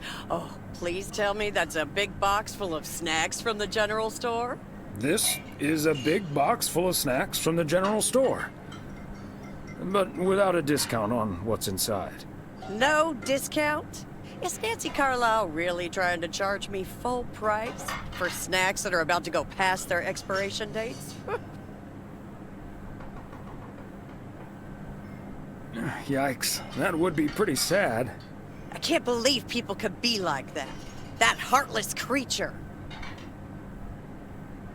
Maureen, easy now. She just drives a hard bargain. Pardon my French, Thomas, but she always manages to drive me up a wall. I'll stop bothering you now. I'll think of something, don't you worry.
Hello, Thomas. Hi there, Beth. What brings you here? I saw you arrive just now, so I decided to venture across the road with a minor request. Sure thing. What can I do you for? It's just one small thing, I promise, and, well, I suppose you can see what it is. A first gift to the little one, you see, since Christmas in Georgia fell through. It just needs an address, and I'm not sure where to put it. Could I leave this with you so you could make sure it gets where it needs to go? I have the information right here on an old envelope. It's the return address in the top corner. Of course, Beth. I can understand that labeling a package like this can seem daunting. Bears will do that to you.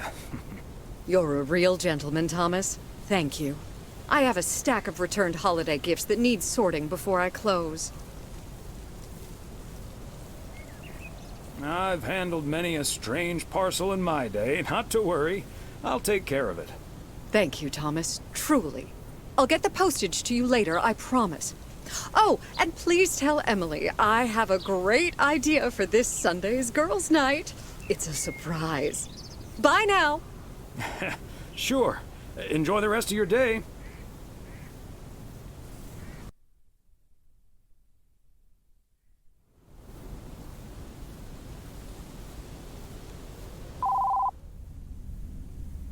Hello? Hi, Meredith. It's us. Your dad is standing right next to me. Hiya. Hi. Shouldn't you two be at Moe's right now? Yeah, we're about to jump in the car, but we wanted to share some exciting news with you. Oh, first things first, though. How was your Christmas? Well, I worked.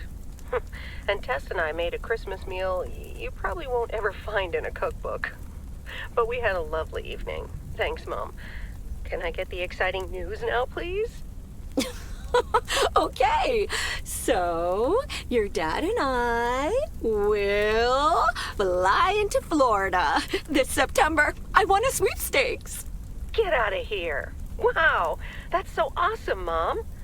Florida in September. Beats the PO weather, huh? Oh, sure does. Dad, are you excited as well? I sure am. Aren't you worried about flying there?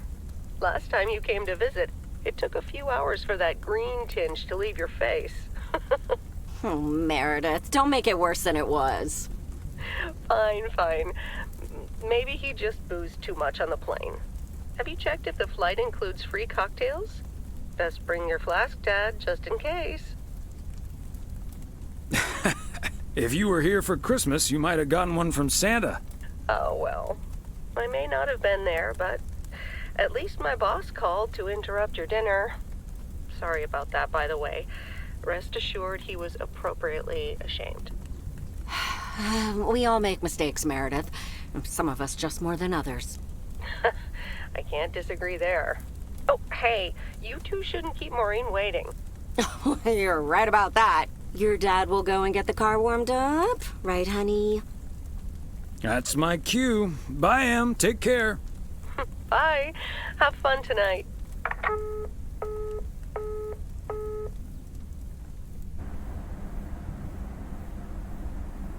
Thanks for getting the car all toasty for us, honey.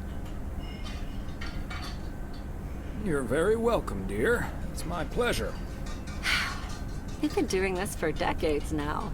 And I've never stopped looking forward to spending my Saturday evening here with you. I feel the same way, Em. I'm a lucky man to have you. Good evening, you two beautiful people. Ready to order? Or should I just write down pancakes for lovely Emily and a T-bone steak for Big Thomas here? Oh, Maureen, your intuition never ceases to amaze me. It sure is pancake time for me again. Big Thomas would very much like that, Maureen. Thanks. You got it. Be right back, folks. Ashley, it's pancake time! And get the steaks out! This will never get old. But Beth making surprise plans and this Florida trip landing in our lap got me thinking a little bit. If we're getting close to being able to do whatever we feel like doing, does that mean we should stay in PO forever?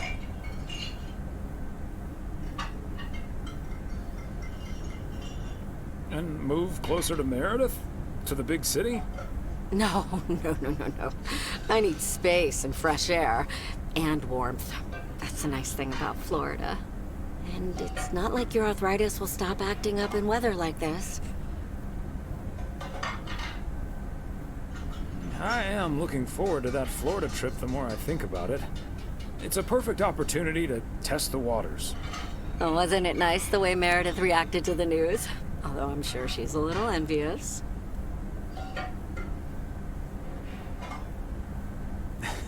Yeah. When's the last time she had a few days off and left the big smoke? Okay, folks, while Ashley's busy in the kitchen, it's time to fill Moe in on a few details. A little birdie told me you two were off somewhere fancy. Maureen, I was planning on telling you and the girls all about it tomorrow evening. But I'm sure you've also heard it's Florida in September. Florida in September. Oh, imagine that. Oh, I'm so happy for you two. Thanks, Maureen. Have you ever been to Florida? Are you offering your ticket to me? Oh, Thomas, that's so nice of you. Nice try, Maureen. Nice try. But the only one sitting next to me on that plane is my man. Are you totally sure about that, though? I heard that a certain Walter Morgan will probably not be very lenient with holiday requests from the postal office employees. Haha, Morgan. His bark is always worse than his bite. If Walter Morgan gets in the way of that, I'll get in his way. I don't think I'm supposed to actually run a bar, but sure, all right. Oh, that means dinner's almost ready. Be right back, folks. See, things like this, they bother me sometimes. Maureen's a sweetheart, but it's almost impossible to have a private life here. That sure is true.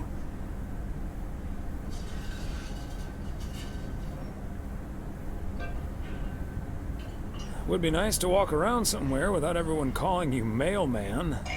That's a good thing about working at the motel. Most of the people I'll never see again. Oh, Maureen's heading this way again. Let's just enjoy our lovely dinner together, shall we? We shall.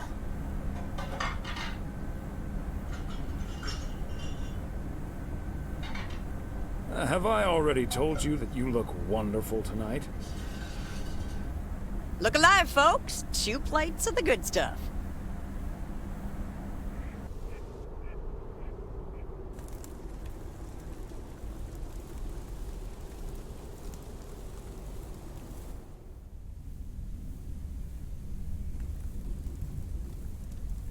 Oh, Thomas, my dear, sweet husband.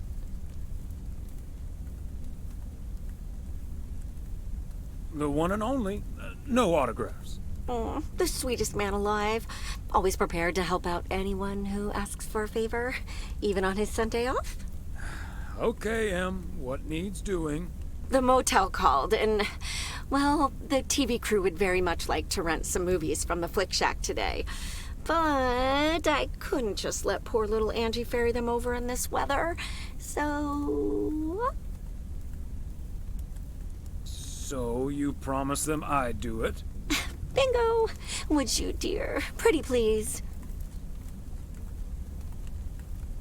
Of course, Em. You've been so busy lately. It'll be my pleasure. Oh, thank you so much, darling. Tell you what, I'll make some extra tasty snacks for your poker night tonight. How's that? It's a deal. Thomas Weiss, as I live and breathe. What in tarnation are you doing out and about in the mail truck on a Sunday?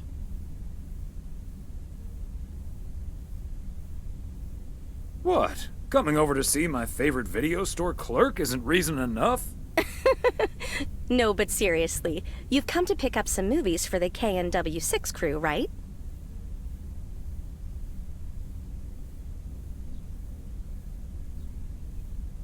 Oh, what gave it away? Your wife called ahead. Yeah, the old ball and chain has me running errands on my day off. But first things first. So, what's the hot gossip on these out-of-towners? Well... there's Gabriel Serrano. He's the sound guy. Nice guy, full of vim and vigor. Sounds delightful. What about the rest? Ilsa Richter is their producer. Competent, sarcastic. She kind of reminds me of my daughter. Well, then I'd like to meet your daughter someday. Because Ilsa I've met. Came into the store yesterday asking about PO and whether I liked it here. Cute as a button, that one. And only in town for a couple days. Perfect for a girl on the rebound. Shame she's into men. One in particular.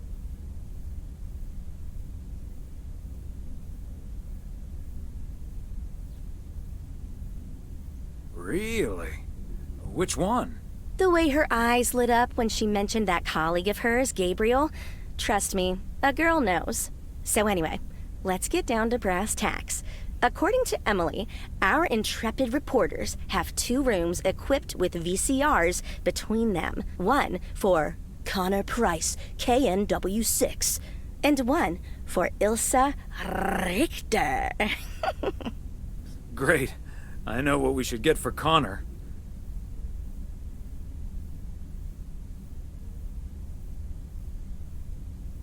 Got any motivational tapes on how to win friends and influence people?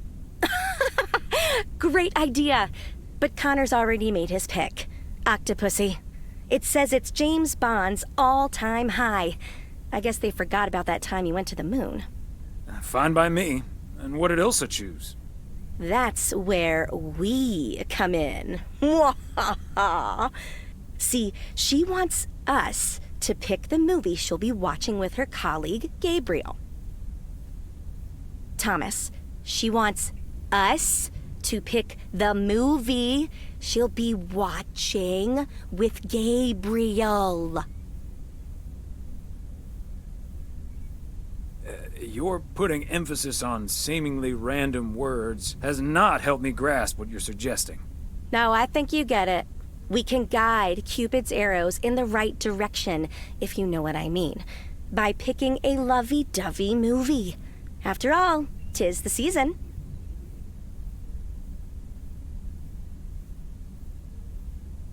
I'd say Valentine's Day would be the season, but point taken. You and Emily are regular customers, so you know what I have available. So, which film will it be?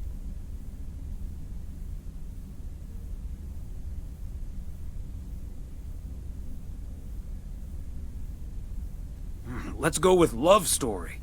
Or is that too on the nose? It's perfect, and we won't risk being too subtle. It has love right there in the title. Great. Love Story it is. The dynamic duo of stupid Cupid strikes again. Although I suppose this is our first strike. Anyway, here's hoping that this is the start of a beautiful love story.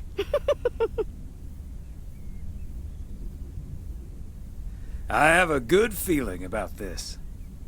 Anyway, I'd best be on my way getting these to the motel. Yeah, thanks for doing this, Thomas. My car, much like myself, is not built for snow. Say hi to Emily. Will do. Bye, Angie.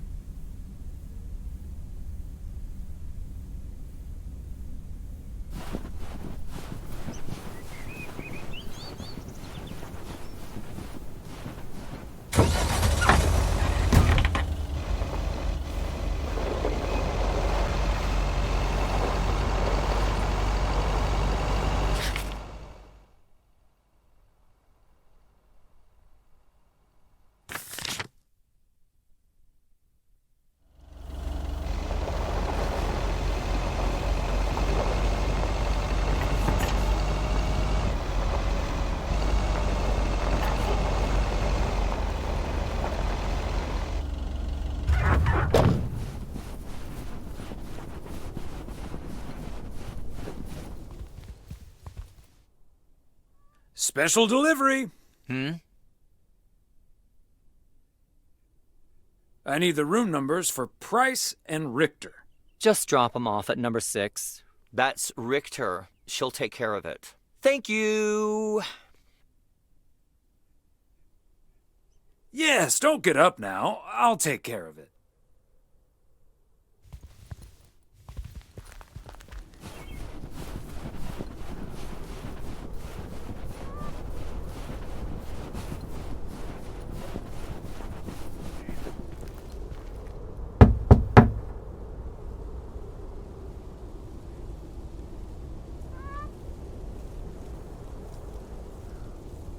Movie delivery for Connor Price Wrangler Ilsa Richter. Yes?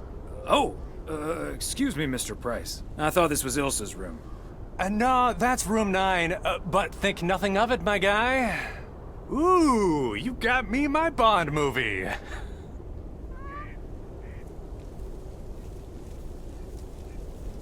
Here it is. Don't forget to be kind. Rewind. Love it. You know, Moore's an even better 007 than Connery. He just oozes that classy British wit. Thank you so much. Ta-da, ta-da, pow!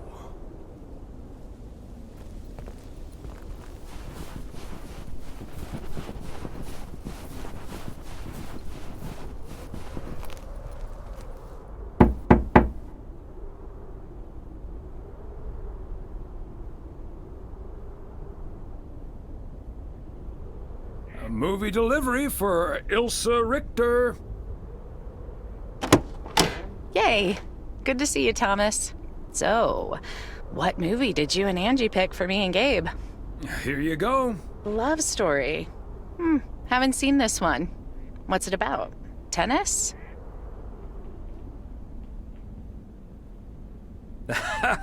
Good one. Not about tennis, but it's still pretty ace. Ha ha. I'm sure it is. Looking forward to it. Let me guess. This was Angie's pick. Well, let's just say it was a group effort. Okay. Well, color me curious. Hope it's age appropriate for big old puppy dogs. Oh, speaking of, on your way out, could you give a quick knock on Gabe's door, just so he'll know it's movie time? It's room number 2. Will do. Great. See ya.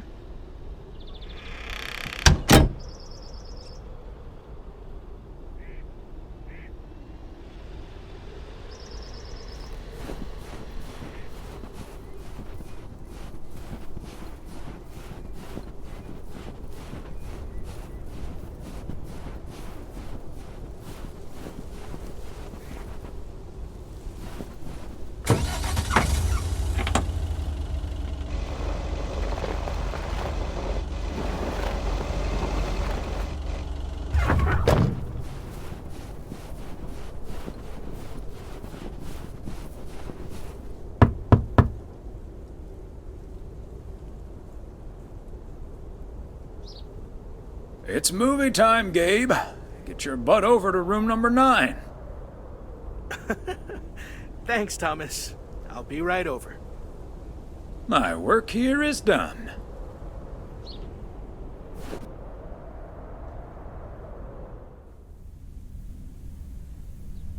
Okay, Ben. Question for you. Do you have that ace or not? You don't have to say yes or no. Just say anything. All I need to hear is one word from you to know if you're bluffing. Nothing? Not even a twitch or a blink? All right, I'll do the talking. I'm all in. Call. And he just instantly calls me. Great. I don't even need to see your hand. Well played, sir. Thanks, Jack. You got unlucky there. I don't know. I just don't have the patience for poker. You know, reading a poker book ain't gonna change that. Hey, Thomas? Why are the curtains closed, by the way? Last time I checked, home games are legal. It's probably better if Frank answers that question. I sure can. Walter Morgan's on my tail. Someone snitched on me, and now I need to lay low until I have a good enough alibi. Morgan again? What'd you do, Frank? I hope you didn't put ladies' underwear in his briefcase again. And please tell me you stopped putting dead rats in his exhaust. Ha!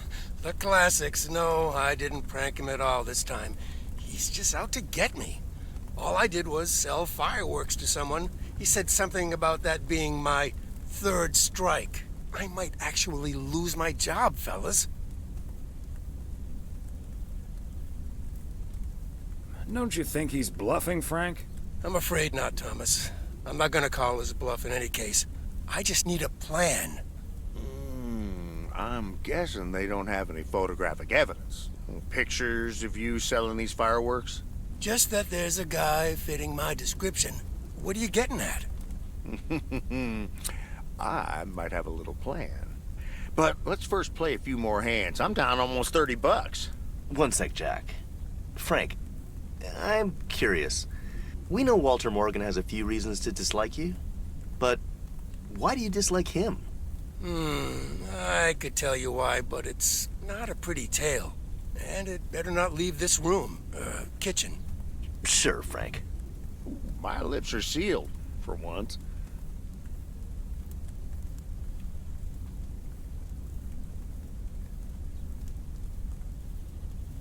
You know I'm no snitch, Frank.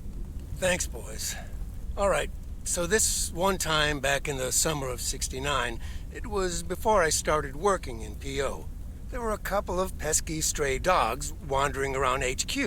I say pesky, but they never really hurt anyone. Just got a little excited if you walked past them eating a sandwich or whatever. Can't blame them, huh? They were hungry, even though I fed them every now and then. Morgan found out, of course, and after one complaint too many, he took matters into his own hands, or should I say, feet. He lured a couple of them behind his car, and before I knew what was going on, it was too late. I heard a loud and gut-wrenching howl. I saw two dogs run away, and Smokey, my favorite one, limped after them. It's the last time I ever saw those sweet dogs. Then Walter Morgan looked me straight in the eye with a smug grin on his face, and he said, "This is how you do a proper job, Frank." I can still see that grin when I close my eyes.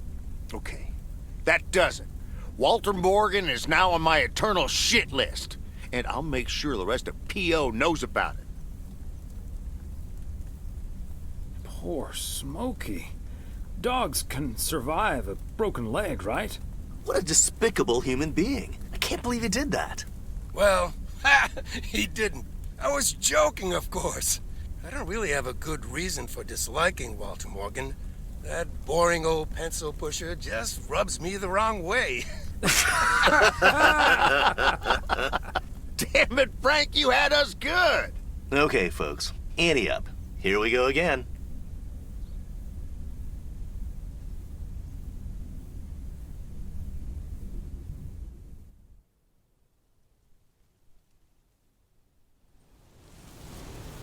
Psst, Thomas, over here. Hey, Frank.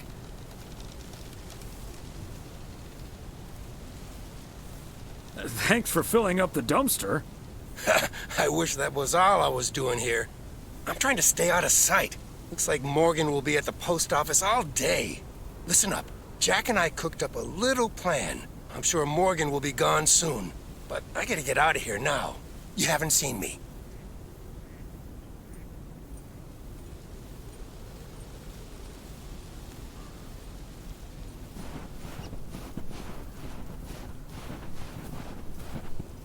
Top of the Monday morning, P.O.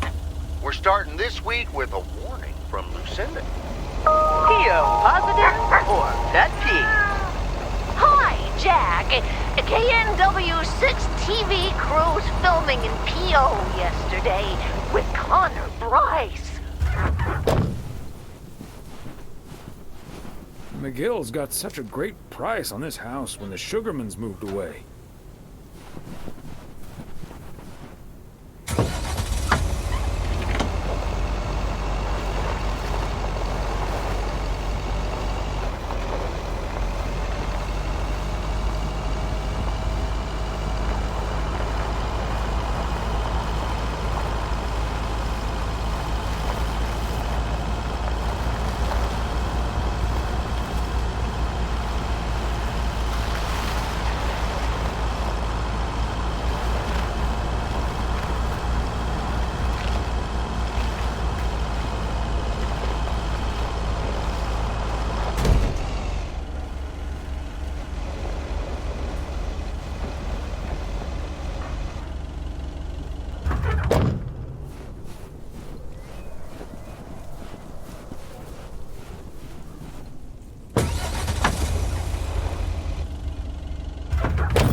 Ah, the parcel, Thomas. Don't forget the parcel.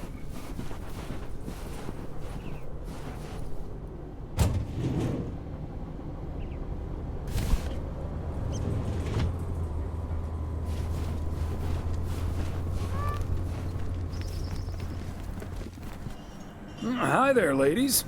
Hi, Thomas. Hello, Thomas. Got a delivery for the diner, Kay? Great. Not from the general store, I see? Don't think so. It seems way too heavy to be full of hot air. Oh well. Okay, so before I leave, we had this awesome girls' night yesterday thanks to Beth. It was hilarious. When I first saw where we were going, my brain went, oh my god. And when the guy showed us what we were going to do, my brain went, oh my god. And when we started, it was so yuck, but also so cool, you know? I've never done anything like that before, and I love that I got a chance to find out. But then again, I doubt that I will ever try it again. Ah, yes, the girls' night. What did you end up doing? We made haggis. You made what-us? I said haggis. It's a Scottish dish made from a sheep's liver, lungs, heart, and suet, all stuffed into a sheep's stomach. It's this fascinating traditional gourmet staple stemming from the 15th century, would you believe? Poems have been written about it. Ugh, that sounds disgusting. I'm glad we mostly had processed foods at poker night. Well, I say, Thomas, don't be a Philistine. It was so gross. I'll have nightmares about zombie sheep for weeks. Bleh. Okay, hate to leave you two, but I really have to sort out this delivery ASAP. Maureen will go bananas. Talk soon. Thanks again for the great evening, Beth. Bye. Bye, Kay. Well, now, I really should get back to the grind as well. Those New Year's price reductions aren't going to fix themselves. Okay, rather you than me. See you soon. All right, see you soon, Thomas.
Okay, are we rolling? We're rolling. We're rolling. Okay, let's get this in one. I'm freezing my ass off. When Chekhov saw the long winter, he saw a winter bleak and dark and bereft of hope. Yet we know that winter is just another step in the cycle of life. In the summer months, this lake is bustling with activity. As the local fishermen cast their rods, the tourists plunk down hard-earned cash to rent a boat and spend a delightful sun-soaked day on the water. Not so during this particularly harsh winter, however. Now the watery heart of Providence Oaks finds itself completely frozen over. No, that won't do as an analogy because now we're sort of implying the residents have grown cold-hearted during the winter. Doesn't work, doesn't scan. Yeah, and what was with that Chekhov stuff? I don't get it. Chekhov? Like from Star Trek? All right. Let's try something else. Hey, wait a minute, Mr. Postman. How's it going? Hi, Mr. Price. Did you enjoy the movie last night? Hey, listen, how about I ask you a couple of questions on camera? Just simple stuff about the town. Sure, I'd be happy to. Great. Just move over here. Are we both in the shot? Yeah, that's fine. This'll be great. The lake as a backdrop. Perfect. Let's go. All right. This is... His name is Thomas Weiss. I knew that. Thomas and I go way back. As the local mailman for truly countless years, Thomas Weiss knows Providence Oaks like he knows the back of his own hand. So, Mr. Weiss, how would you characterize this small, cold town and its warm inhabitants? That's easy, Connor. Whether you're new in town or have lived here for ages, what's clear is this. This gorgeous little lake town of ours seems simple enough, although it's not without its complexities. But one thing's for certain.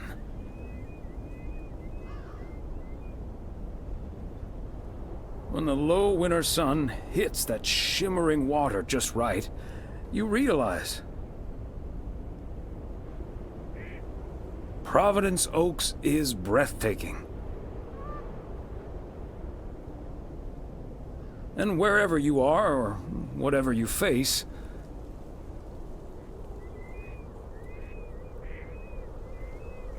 this is home. And cut. That's so sweet, Thomas Weiss. Completely unusable, but sweet. I know I've got goosebumps. Yeah, that went well, kind of. Now, let's scout out the establishing shots at the far end of the pier. Let's go, Connor. Aye, Captain. Gabe, you can take 5. My advice would be to take those 5 in the van, to reduce the risk of any further ass freezing off incidents. Noted. Thanks, Ilsa.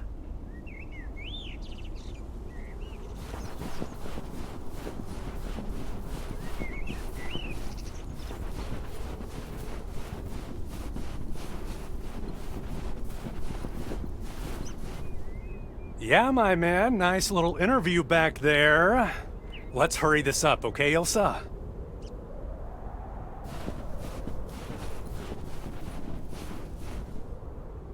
Just setting up some shots here. So beautiful. Oh, and thanks for your time, Thomas.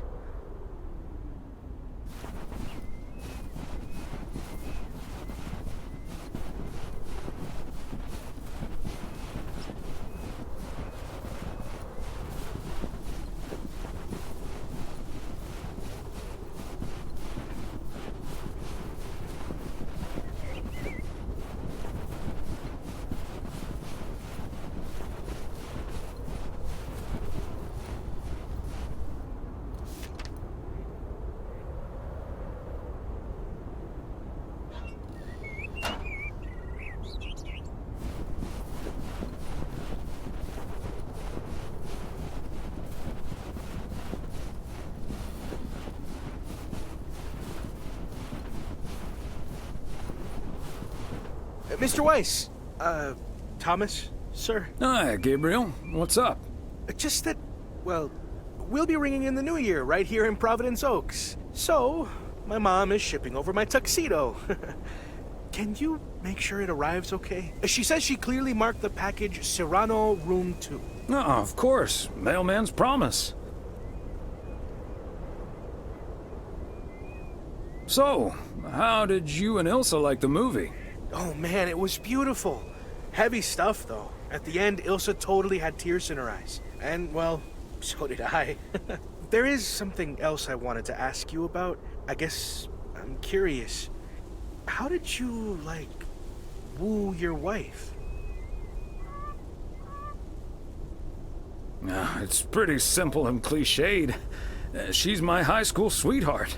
I took her to the fairy tale dance. We snuck off to smooch under the bleachers, and the rest is ancient history. But I'm guessing that doesn't help you with what you really want to know.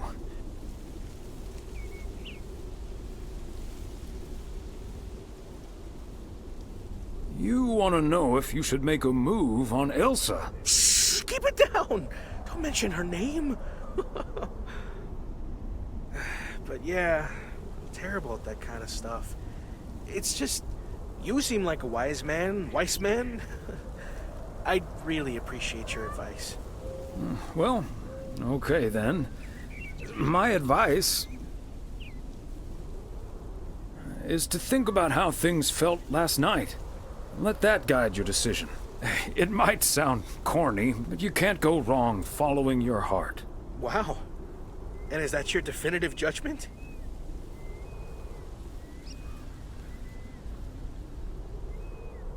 No, wait. Let me rephrase that. My definitive advice... All done. Hey, what are you two schmoozing about?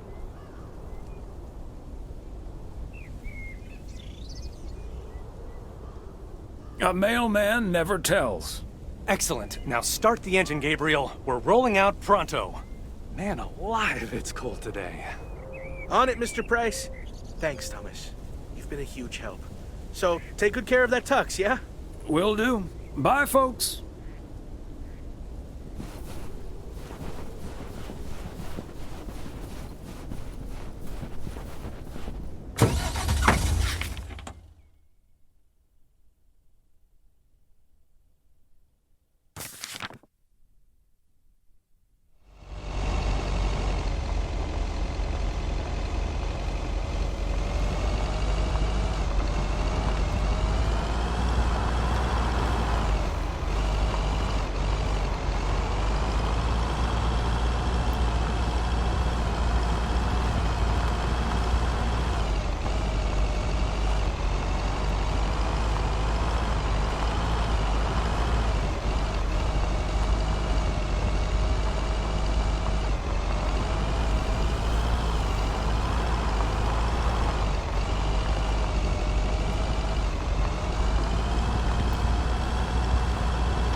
Oh, Thomas, hello there. Could you be a sweetheart and bring that over to me? Of course. Oh, careful now. Robert cleared most of the snow, but it's still a bit slippery. Thank you so much. If only I still had the balance and agility of my feline friends. Oh, and good day to you, of course.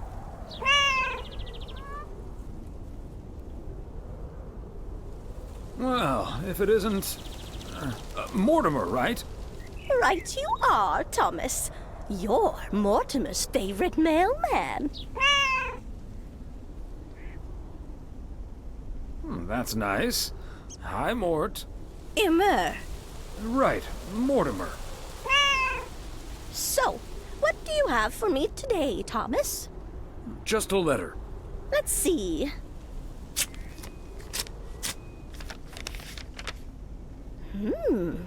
This sounds interesting. Apparently, I need to make a few copies of this letter, and if you send this letter along with $5 to the first 6 people on this list, your name will be added to the bottom. Soon enough, your name will rise to the top. Then many people will send you $5. You will earn lots of money with one small investment. Oh, what a great idea! What do you think, Mortimer? Knock yourself out. You can use the copy machine at the post office if you like. $30 is quite a bit of money. I'll think about it. You do that, Mildred. See you at Moe's tomorrow night? Probably. Bye, dear.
There we go.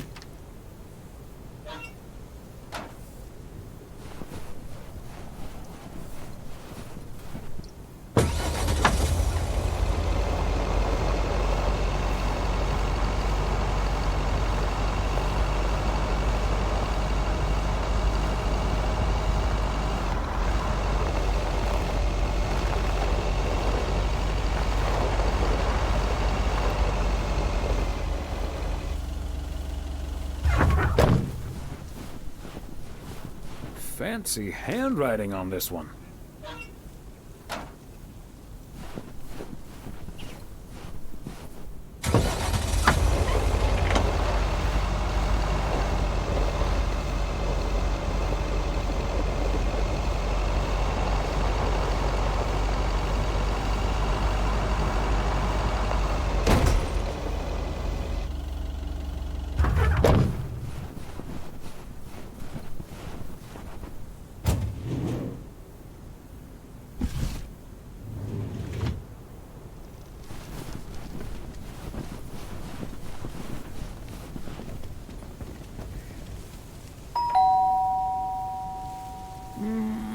nobody's home.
And that's the last one.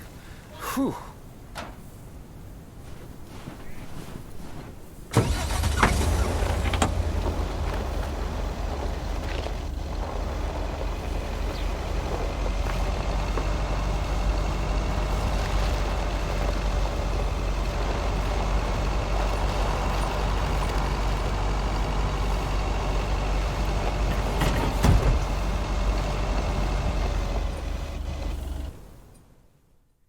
Hey, Thomas, have you seen Jack? Nope, I haven't, Frank. How did it go with Morgan? Didn't happen, yet. But I need Jack to pull it off. I'm a sitting duck right now. I'm toast if Morgan suddenly shows up.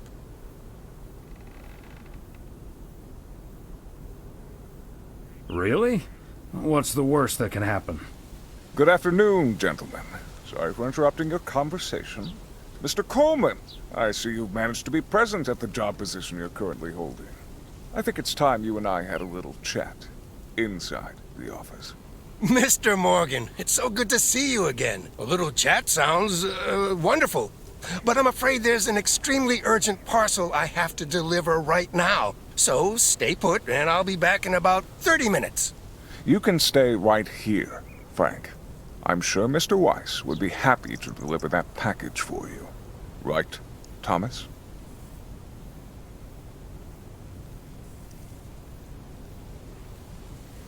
I've got a better idea. Let's just go to Moe's, have a few beers, and talk it all over like adults. Excuse me, sir? Hi.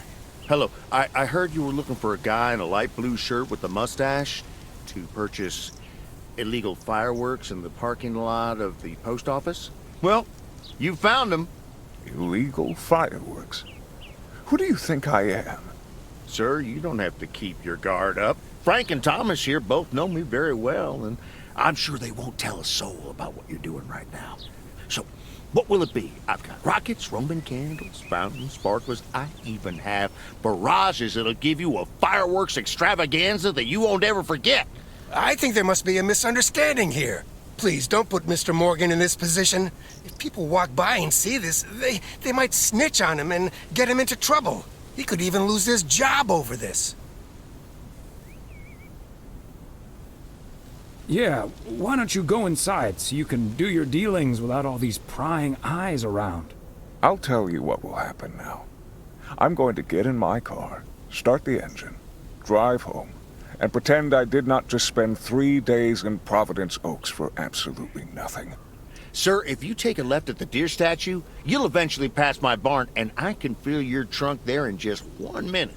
Do you have cash on hand? Gentlemen, I'll be back next year. Frank Coleman, your luck will run out one day. I wouldn't bet on it. Tally-ho, Morgan.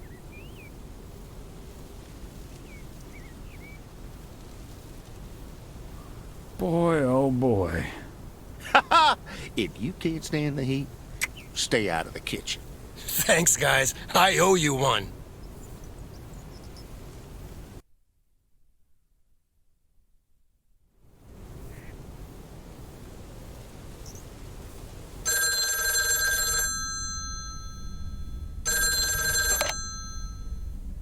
Hello? Evening, Thomas. It's Maureen. Oh, hi, Maureen. If you're looking for Emily, she's at the motel right now. I was actually looking for you, Thomas. I don't know what to do with this Nancy situation. I get so worked up just thinking about it. And that usually gets in the way of doing the right thing, you know? I need to talk to someone who's a bit more emotionally detached from the situation.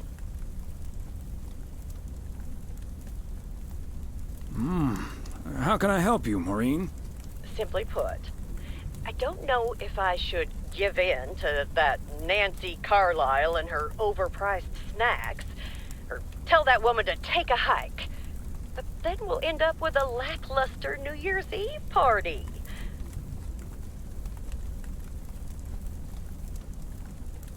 A party is about having a good time with people you like. Who cares if the snacks aren't great? That's what I'd like to think as well.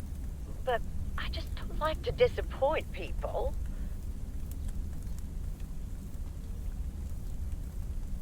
People should be glad you're throwing a party at all. They can leave if they don't like it. I think you're on to something there, Thomas. I'm not yet totally sure what I'm gonna do, but at least my mind's at ease now. Thanks for lending me your ear and advice. You're a doll. You're welcome, Maureen. Take it easy.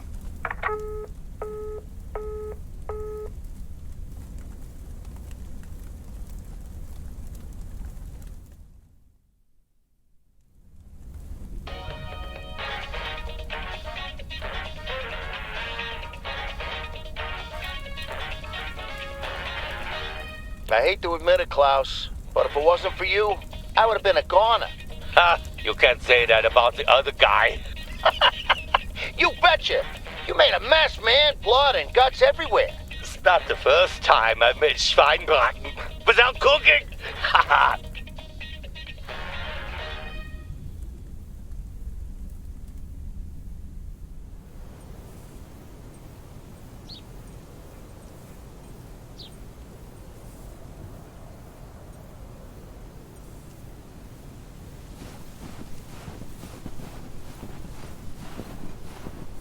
Good morning, P.O. I'm starting today with the weather forecast. It will be bright and beautiful. Which brings us to the last P.O. positive or pet peeve of the year. It's one from yours truly, who'd like to end 1985 on a positive note. P.O. positive or pet peeve? We all know P.O. is the best place to live. And it's, of course, all because of the people living here. And by people, I mean most of the people. Majority, more than half in any case. So, thank you for that. And let's keep it up. I've got a feeling 1986 will be a special year, and I can't wait for it to roll on. Stay safe out there today and tonight. Have a good one. Cheers. Back to the music.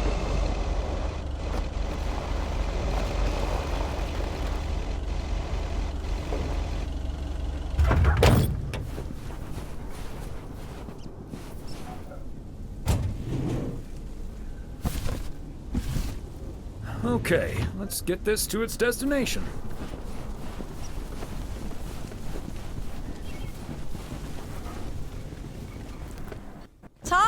Thomas, it's good to see you. Thanks again for the little chat we had yesterday evening. Have you made a decision on what to do? Yep, and I hope it's the right one. But I guess some situations don't have a perfect solution. You'll find out tonight, Thomas. We'll have a grand old time regardless.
Oh, hey, Thomas. We're about to do a little interview, but you're welcome to listen in. Mr. Price, you know Thomas Weiss, don't you? Sure do. You're resident mailman, am I right? Good to see you, man.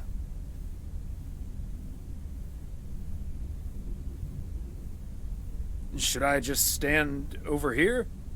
That was Open Sky by Velvet Moon, one of my favorites.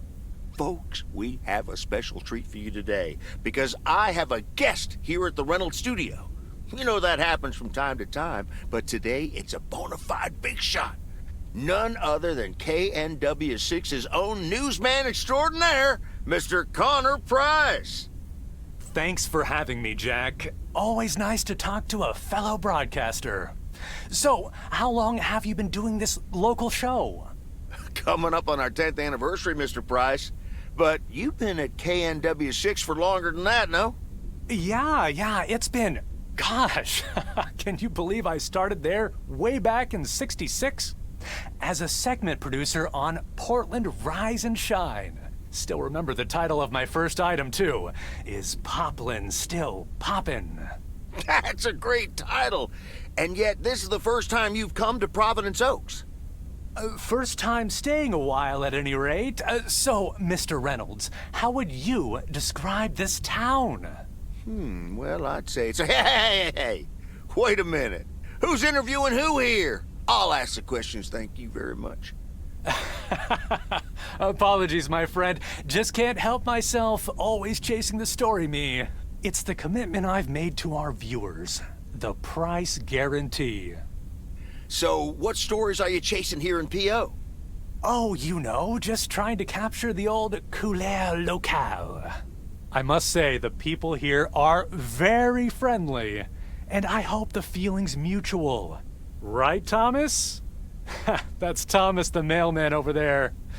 But never mind, he's not mic'd.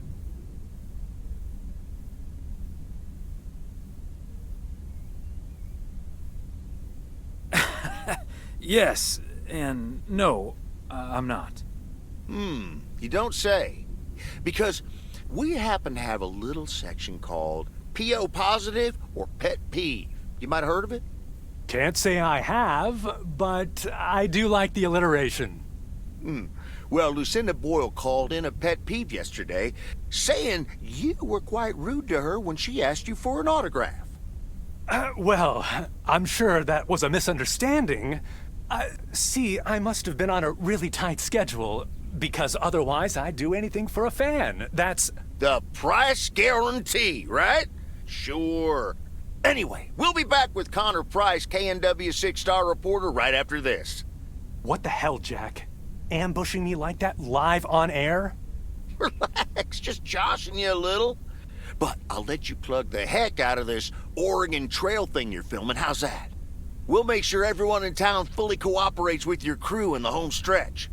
Aha, well, speaking of the home stretch, I better get back to my job as a serious broadcaster. It's been real, pal.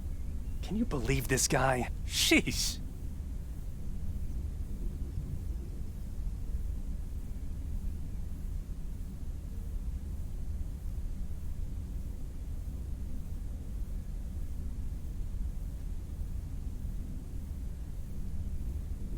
Congratulations. You've just had the privilege of the full Jack Reynolds experience. Huh. That's the thanks I get for stopping by amateur hour. Sorry you had to witness that, Thomas. Made for good radio, though, while it lasted anyway. I'll see you at Moe's tonight, yeah? You don't want to miss what Frank's been cooking up. Can't wait. See you there.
Special delivery for a Mr. G. Serrano.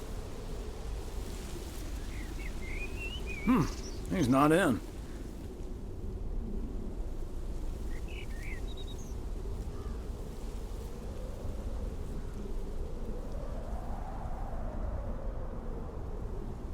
I should probably leave it with Ilsa then. Room 9.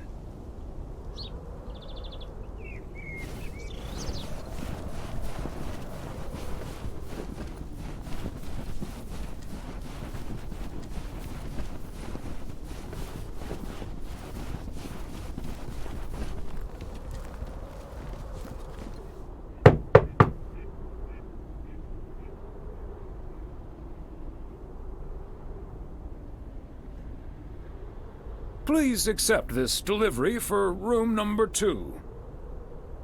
Hi, Thomas. Oh, is that Gabriel's tux? Signed, sealed, delivered. That's the Weiss guarantee.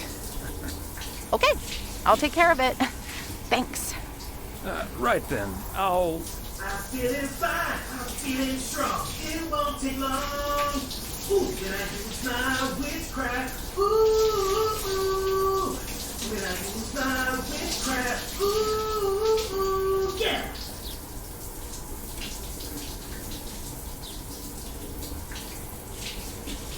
Well, great. So...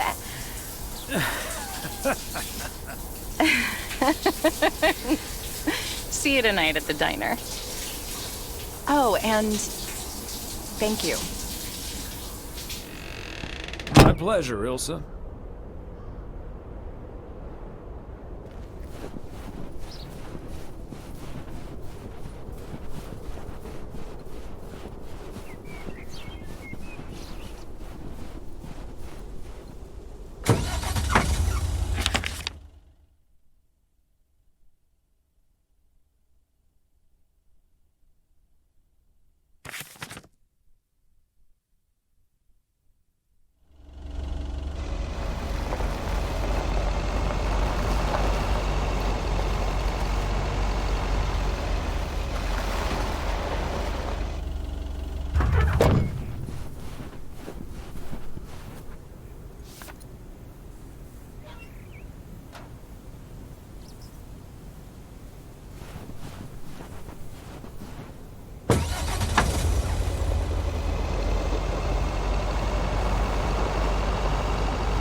The last delivery of 1985. A momentous occasion, to be sure.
Hi, Meredith. It's the Weiss family again. We wanted to wish you a happy new year before we're going to Moe's.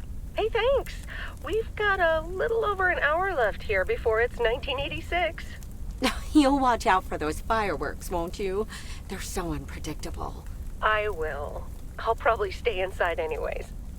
We've got 4 more hours to go, but Happy New Year! I'd rather be early than late.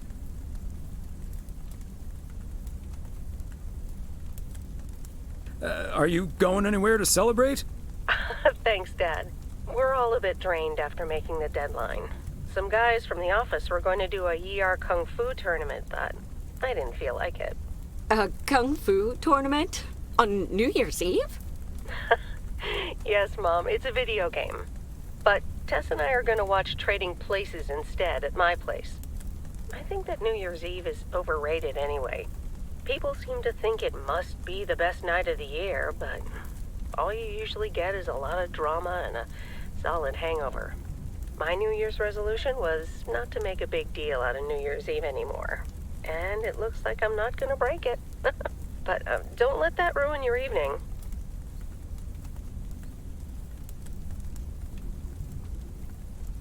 I totally understand you, Meredith. My best New Year's Eve was actually one I spent all by myself. I don't know why, but that night I've never felt more at peace. And most parties aren't worth the hangover anyway. Maybe that's because you usually forget half of what happened. Sorry, Meredith. Your father's memory needs a little grease between the hinges. Like starting the car in time before going to Moe's? Bingo! Okay, guys, I won't hold you up. Have a great evening, and a Happy New Year. Love you.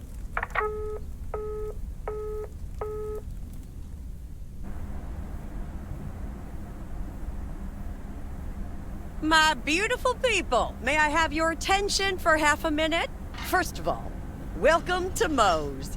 We're excited to celebrate the last few moments of 1985 together with you. It was quite an undertaking to host this New Year's Eve party at the last minute. So if you feel like the snack situation isn't up to standard, you're right. But we do have enough tater tots, french fries, potato wedges, and potato pancakes to feed the entire village. Thank you so much for that, Jack. And thank you all for coming. Cheers to a great evening. Well, if it isn't my favorite KNW6 news team. In the flesh. Hi, Thomas.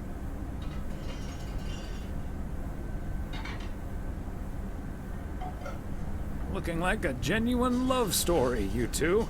Seems like you're headed towards a very happy 1986.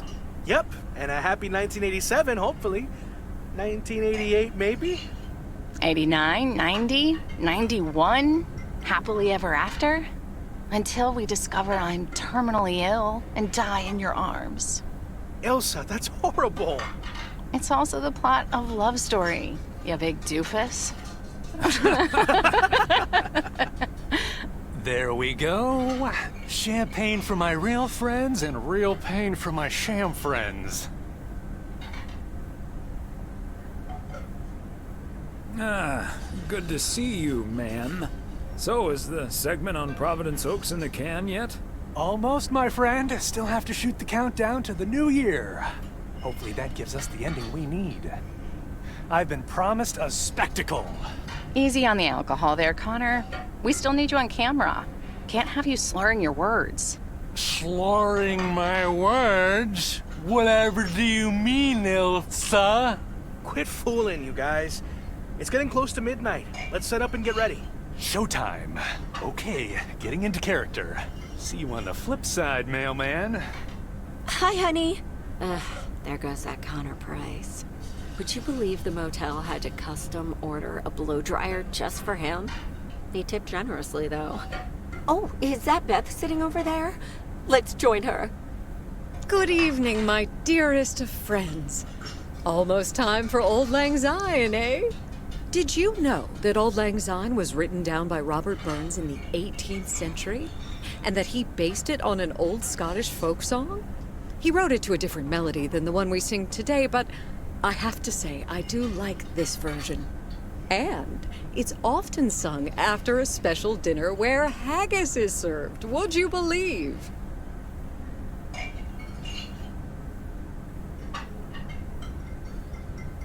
Honestly, Beth, I don't know how we'll get by without these fascinating facts when you're gone. Well, I will still be selling sets of encyclopedias at the store for a few more months if you need them. I'll cut you a nice deal. Only if you'll help load them into my truck. Oh, my friends, should old acquaintance be forgot and never brought to mind? Well, whatever the future brings, this old acquaintance here will be hard-pressed to ever forget you two.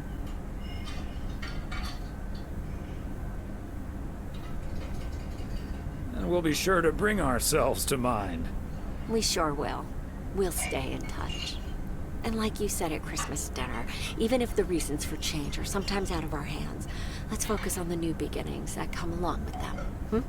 And what better time for new beginnings than New Year's Eve? Attention, folks! It's showtime! If you want to see the biggest fireworks show west of the Rocky Mountains, you better be standing outside in about 10 minutes. That's my cue. From a little spark may burst a flame, as Dante once put it. But I need to visit the ladies' room first, or I'll turn into a pumpkin. See you outside. Isn't she marvelous? I'm so happy for her, but I am going to miss Bethy. So will I.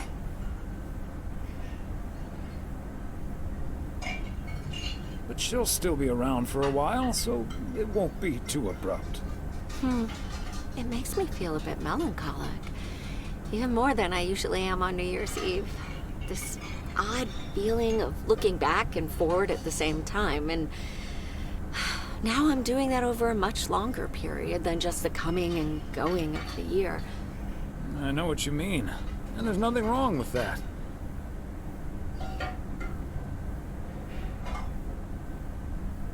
I like to take my time and reminisce about all the things that happened. Oh, yes. We should appreciate what we have a bit more, and don't just let life pass us by without noticing. So let's enjoy the here and now. Our wise and beautiful daughter just taught us not to demand that this should be the best evening of the year. But we're allowed to try it, right?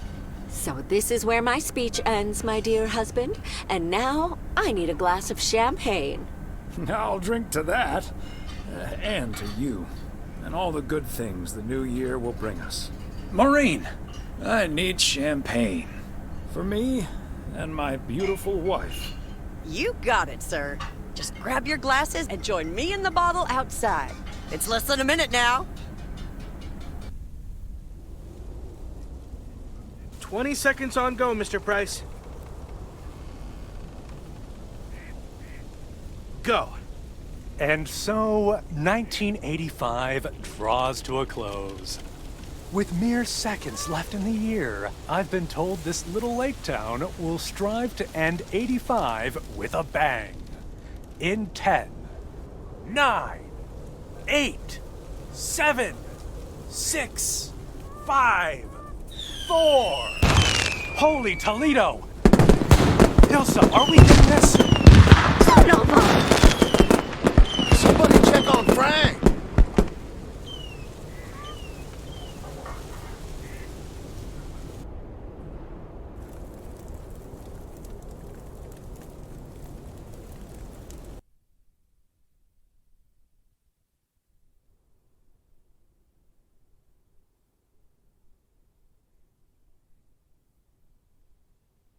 That sure sounds like a delicious eggnog recipe. Hurry up, dear. It's coming up next. Yes, don't get too excited now. It's just a preview, remember? And now, a man with a very special New Year's resolution.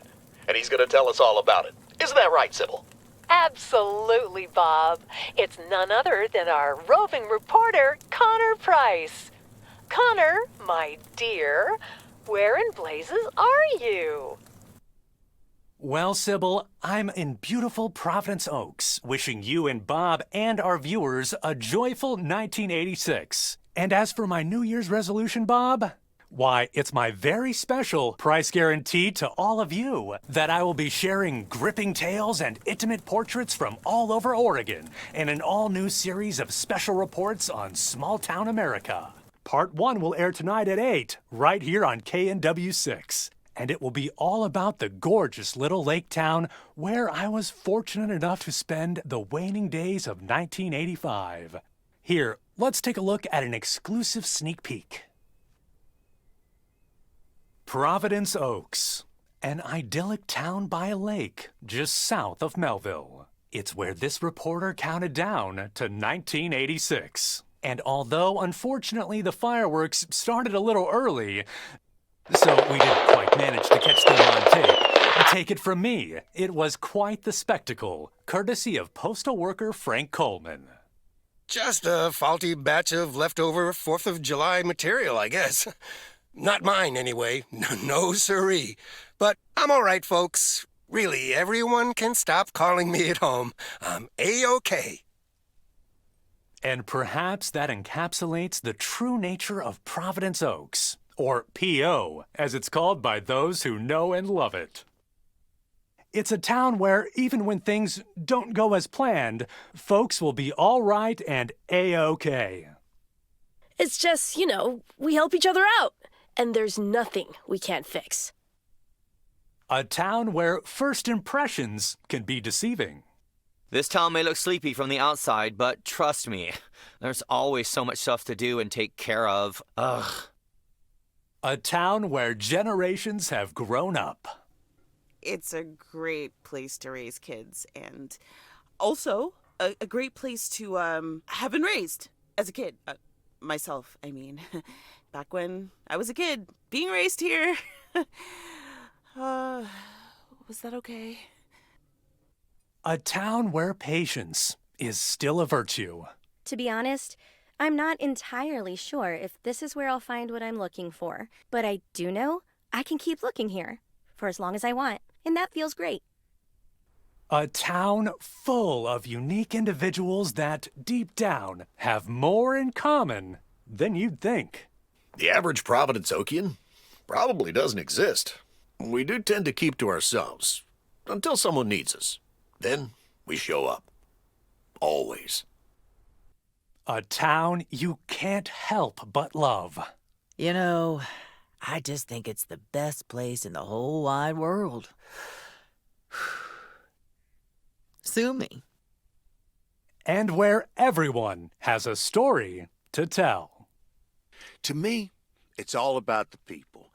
Because... Yes, well, leave it to the mailman to say it best. This is home.